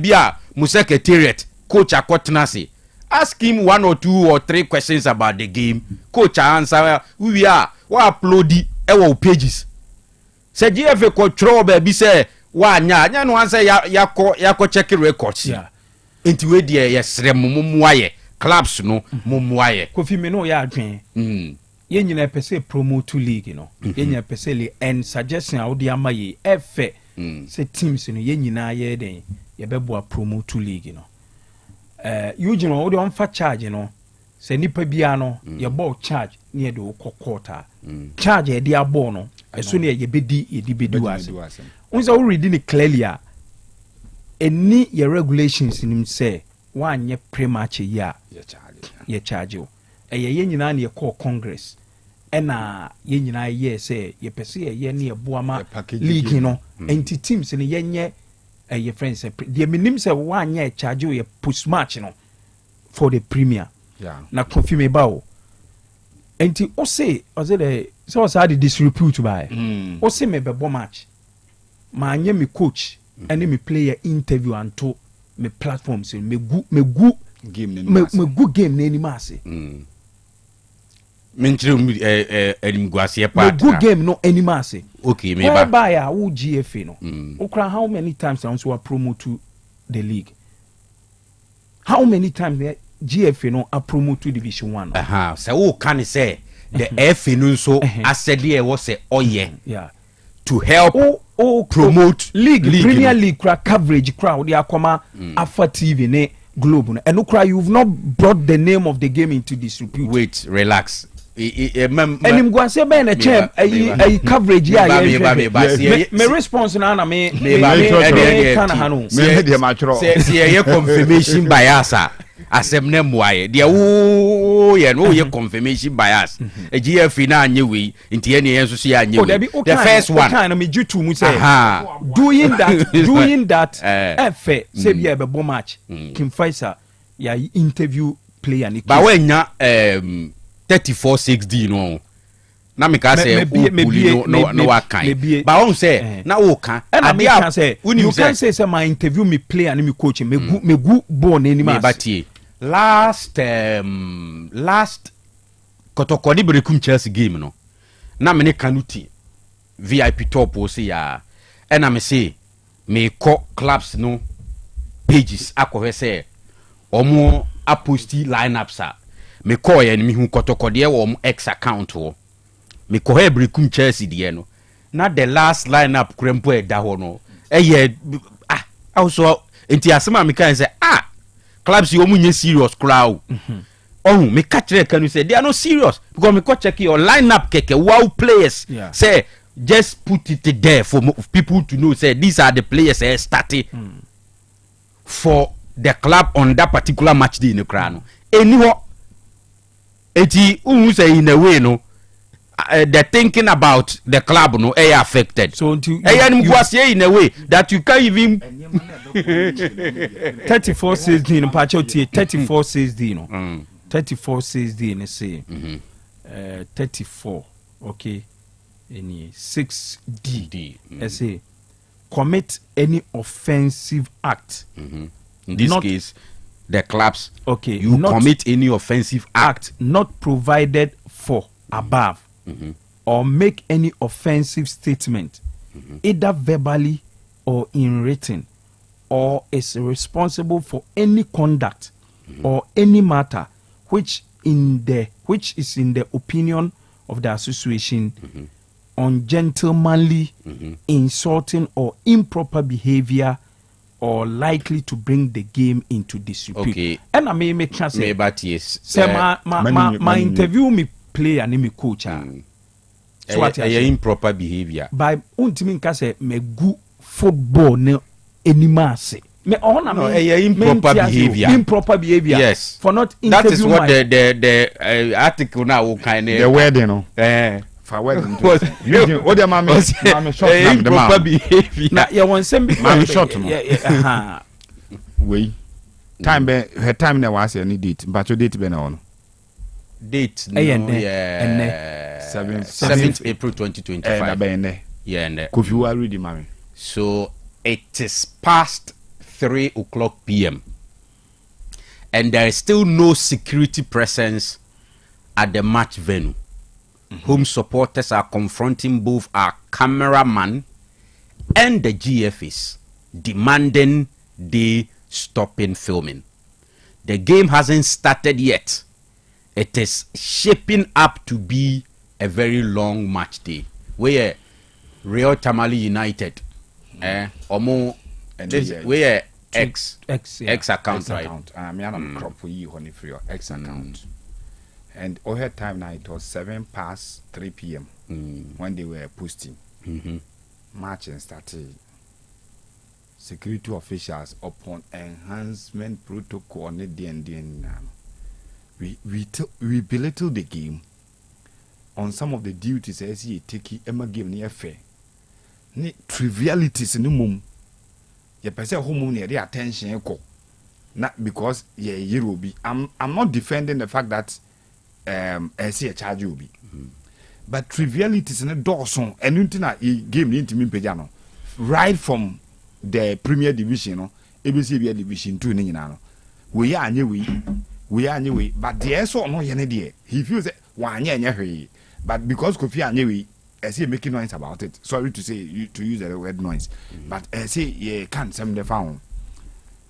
If ye enter the game at heart, near desire say per se ye boa game na hey, mamembo be quite community na baso. And run a big game. Unze be quite heroes all blacks and ra. Ye VIP section on in no a ye mantem. Ye charge 30 Ghana cedis. A hoyama. Emma be mutu jina VIP no, but the extension of bench a inch than you see. A chance if you bring the game closer to people, it doesn't matter how much you want to take from them. A division 1 match, and then you may bought a for Namaso, that's FM for no. Throughout the week, you know, there's a content of their sports for specifically Bekwa Heroes. To more draw community no closer to the club, no, to the extent that a division 1 game, people were ready to go into their pockets and pay 30 Ghana cedis for the match. If you do things right, you reap. But the fact is that Enyama pa SNKB association ankasa ye de boy no. Kofi me say premier for and a ESCO member ejina microphone e catch an answer interview catch we are saying say the contract between association on can we ESCO member no. And sorry to say so called television for mucha game no. Obi fa me chere no no mekan so obi twa match on event no. Ano do safanga. Kotoko for call. Yeah. Was this a global say afọ omonfa de kure chere say omo right so mucha commentary na mechere no. Ano mucha game na mechere no. Ampa he denied the 2 stations access to the game. Ama. Ekosi saying. Anywhere ya football ni fellow ESCO members no. Ese ko mu impeach no mo yi ni free ESCO no so. See nyina yakodi atum say yama television rights be say television station view right so mu ntwa game. If na ka kire ya communicate am say stations no e were exclusive right to games no e so mu twa. An ESCO member say obi mfa letter kure kire say ohun kwa so twa game ne mekere no. And because of that o deny game no from being telecast say obi benya biare or that's ESCO member. Who you also be the game and match reform because one the captain interview. Or that's what ESCO no so. And as can you say ade no clubs 48. Na say 3 penna ya. It means there is a problem. Kayena 3 penna anye. And a 45 a year ya. Not just one more no the omo so monye. You go home. Sorry. Captain. Ubo home ra. E didn't na 1 year. They stop you from doing that. Oh manye. Didn't no one. Many reason be a manye. Oh, I'm just saying say your status me was your status is here be. Yeah. Na den mo ja mo nto aso mo ye mo party wi abia e bi ti say and again mami mo Bekwa Heroes for mpenim for abaso. Ti say the SS can di ka say Des FM for promote games for Bekwa. Na 30 cities VIP stands 80 yemen. Enya GF for ne free nkran ba e be yes adwuma no ma Bekwa Heroes. So in a way we promote the game no. Me batie eye Bekwa Heroes. And I proactive enough to know say ebi a team kura ye to free Kumase ne ye de ko host and so say team na ho ne by either way betimi aba say omo run club no kura they are not Bekwa based guys. But we need to find a way for people ewo Bekwa any it environs no to accept that Bekwa Heroes omo dia. In doing so, can we have a relationship with a local radio station. Yes. And omafa kwan bia so minim how they achieved it. But omoni omanya yonkufa bi enye GF ne beka kire omso omunye saade no. Enti I'm saying that clubs no munsumu wo no man kitin bia mu betumi a you have to do it. Mu ye wi a ye beboa mu ama FA ni de no. Cut you that FA is being trivial. They are being trivial on this matter. Not only on this matter. They were as a person omo epine clubs need to set. How much? Have you received any check from the Access Bank? No, omutua first first trench, omutua 30,000 to clubs, It say about I can 9 matches a week. Sikan I was almost in 3 trenches. 30, 20. 30 aba. The kind of my footballs. The my no dear na my. Am I? Na munye follow up. Follow up. Time as you say, it was a second. Yeah, follow am I payment neba. Footballs, mama ye 20. Mo say mobile my 10 account. Say clubs, majority more than 80 boss are say. Opening is also be team pad ya. A woman say ye supply boss there, but so when you bring so be team there. Board no one use any ball. Any unauthorized. I know. Say the same way. We see stadium crampo and stadium bia. It must be certified. And what's some my boss? So any league, boss here say. We there. The infants say me there. We there. At this ready, I'm there too many. My camera. Mo camera say. Muntobi. Our crowd here was only cameraman. I would do to how can you say that? Now Asna has a me call Asna media channel no so sia me call me the last thing they post Asna no wait correct Asna league na obono and I would to 2 years the cost of filming the game to get a cameraman to be paying get all your equipment. When if you know a cameraman or I will check game now, you can easily ask for the video and pay for just it. After the game. The club will not want to go to that stress. This will offer an employee to camera to equipment when if you need a game no and we bet me apply and get a video. And your game need to cry and a match day no, but activities before match days no and I make come once me clubs no with the munye and your ding biasa no I'm not defending it for me you a staff for your cameraman you equipment awa no ye ba equipment say ekonanim from the beginning of the season you all 30 matches to the FA. But the venues you have been denied access to video the game. Wait a minute, come Park Academy. Okay, say him so omu matches. Omucha matches. A co cameraman ye. This same year, mo say yenye. Mo be boy ama aye no. Oko Cape Coast. Ye bonus say in the camera. Omo the camera under show. E the show. Until do you think say be encourage me ba. Say the point on ultimate. Bit say RTU4 the omu posti.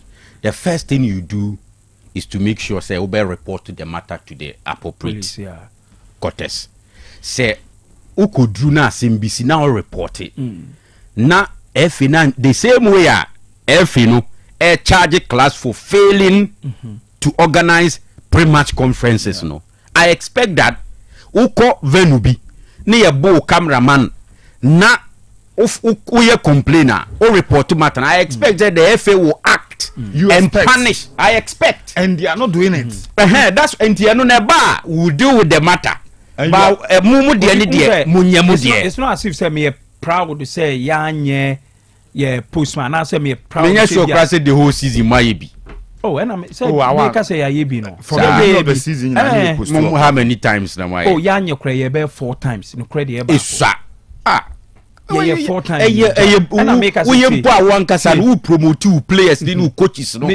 I know the say Obi enim and I make say adia 48 teams. ya charge 45 pen na ye de e wo so say there is a problem. There's no problem. Mo ma fa ni say nya ade bi hia mo. Enti enya ne solve problem. Imagine say league ayebo wo so we your friend say security e wo region bia because of the AC won so atre no. RTU ne vision victory warriors echo police for ni park. Enti security na mo yi wo region bia say enra mumu match na mo boy no enra mumu boy ena awa wo bo Saturday right. Baba akra the police 40. Why a GF na di police bremo. O say why GF na bremo police for games no. Anya GF. Enti when it comes to match days, clubs no you are expected to make sure say your responsibility on match days. Enti club na RTU akodu na security ni hono. That's why RTU should write to the GFA because enough grounds to even decide say you under the game. So what you say because club na obo home no any duty to make available police. Why? Because of MPC the issue on Swatrebe Sininti, ye be bia in the hands of the teams, no. Engineer GFA no a born home. But the GFA didn't say o ma take you over the enti ebia ye kobo premier game. O de emfa say Swatre the ase na esi ye nya MPC sibium. Na ye kobo premier game. Na team na me bo home no ma make avenue for security. Na ye say koba it means ye go back to the esi wo Swatre no. So the GFA no dey into yi security regional security in say omonso moa ebia ebebo match Baba Yara stadium team contact wa definitely game no ebeba so enti also security regional security omonso ye dey involved in the game na ye dey na mo any be kwai heroes you guys could coordinate and get them involved am making sure security abama bomo match no be there okodru ye security home team na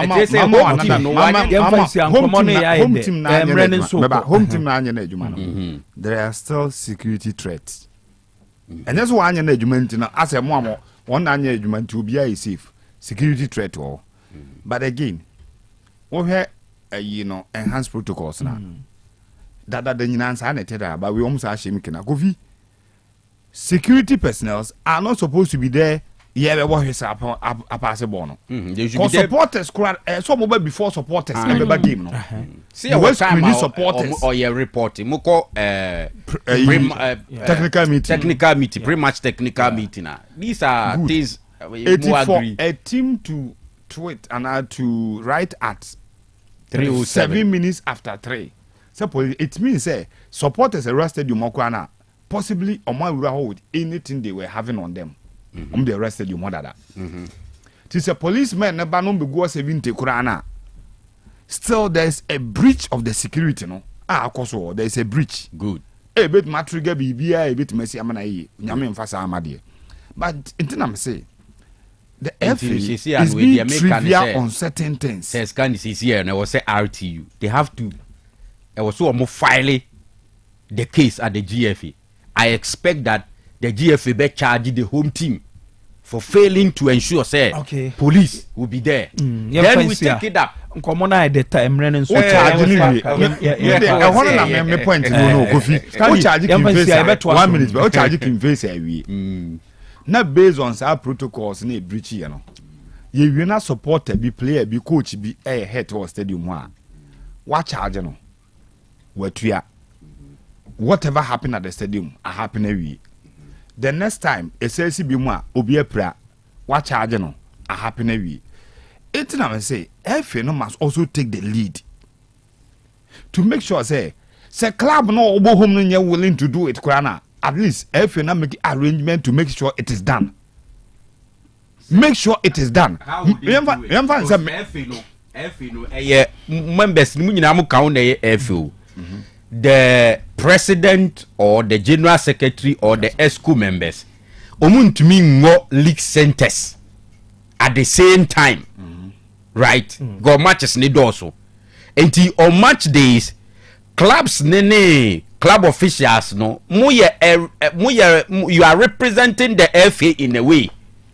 So what I expect the leadership to do ni say venu bini e hu se there bi kovoi omunya omadwen so mbe comply ene se ye be ban venue na ne aban because e ho nye secured e ho nye safe for the game ye fansia ye be to aso ye be bo aba ne wo se ye ba ye koso ye to aso because ye wonyo ba me de mesremo post match ne de se scandi mi se mbetimi aye mi se mumbe ye munye na make us say ye proud say yenye but se nipa 48 clubs na se 45 anya e wo se wo hwem mi ke kro bi o twen ni Access Bank sponsorship no maybe o dey ato camera sky mai o be da akoto camera isi ye the phone cry dey e abru chire nkro mo dey iPhone ni scan ye dey to kuma ye dey chafo okay ye dey sia edamase e be sem say ye ntimi amfa mo course no nyame adoma o kire be ma mo more time na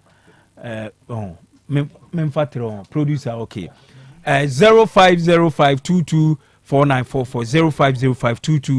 0505225578 yemfa kakra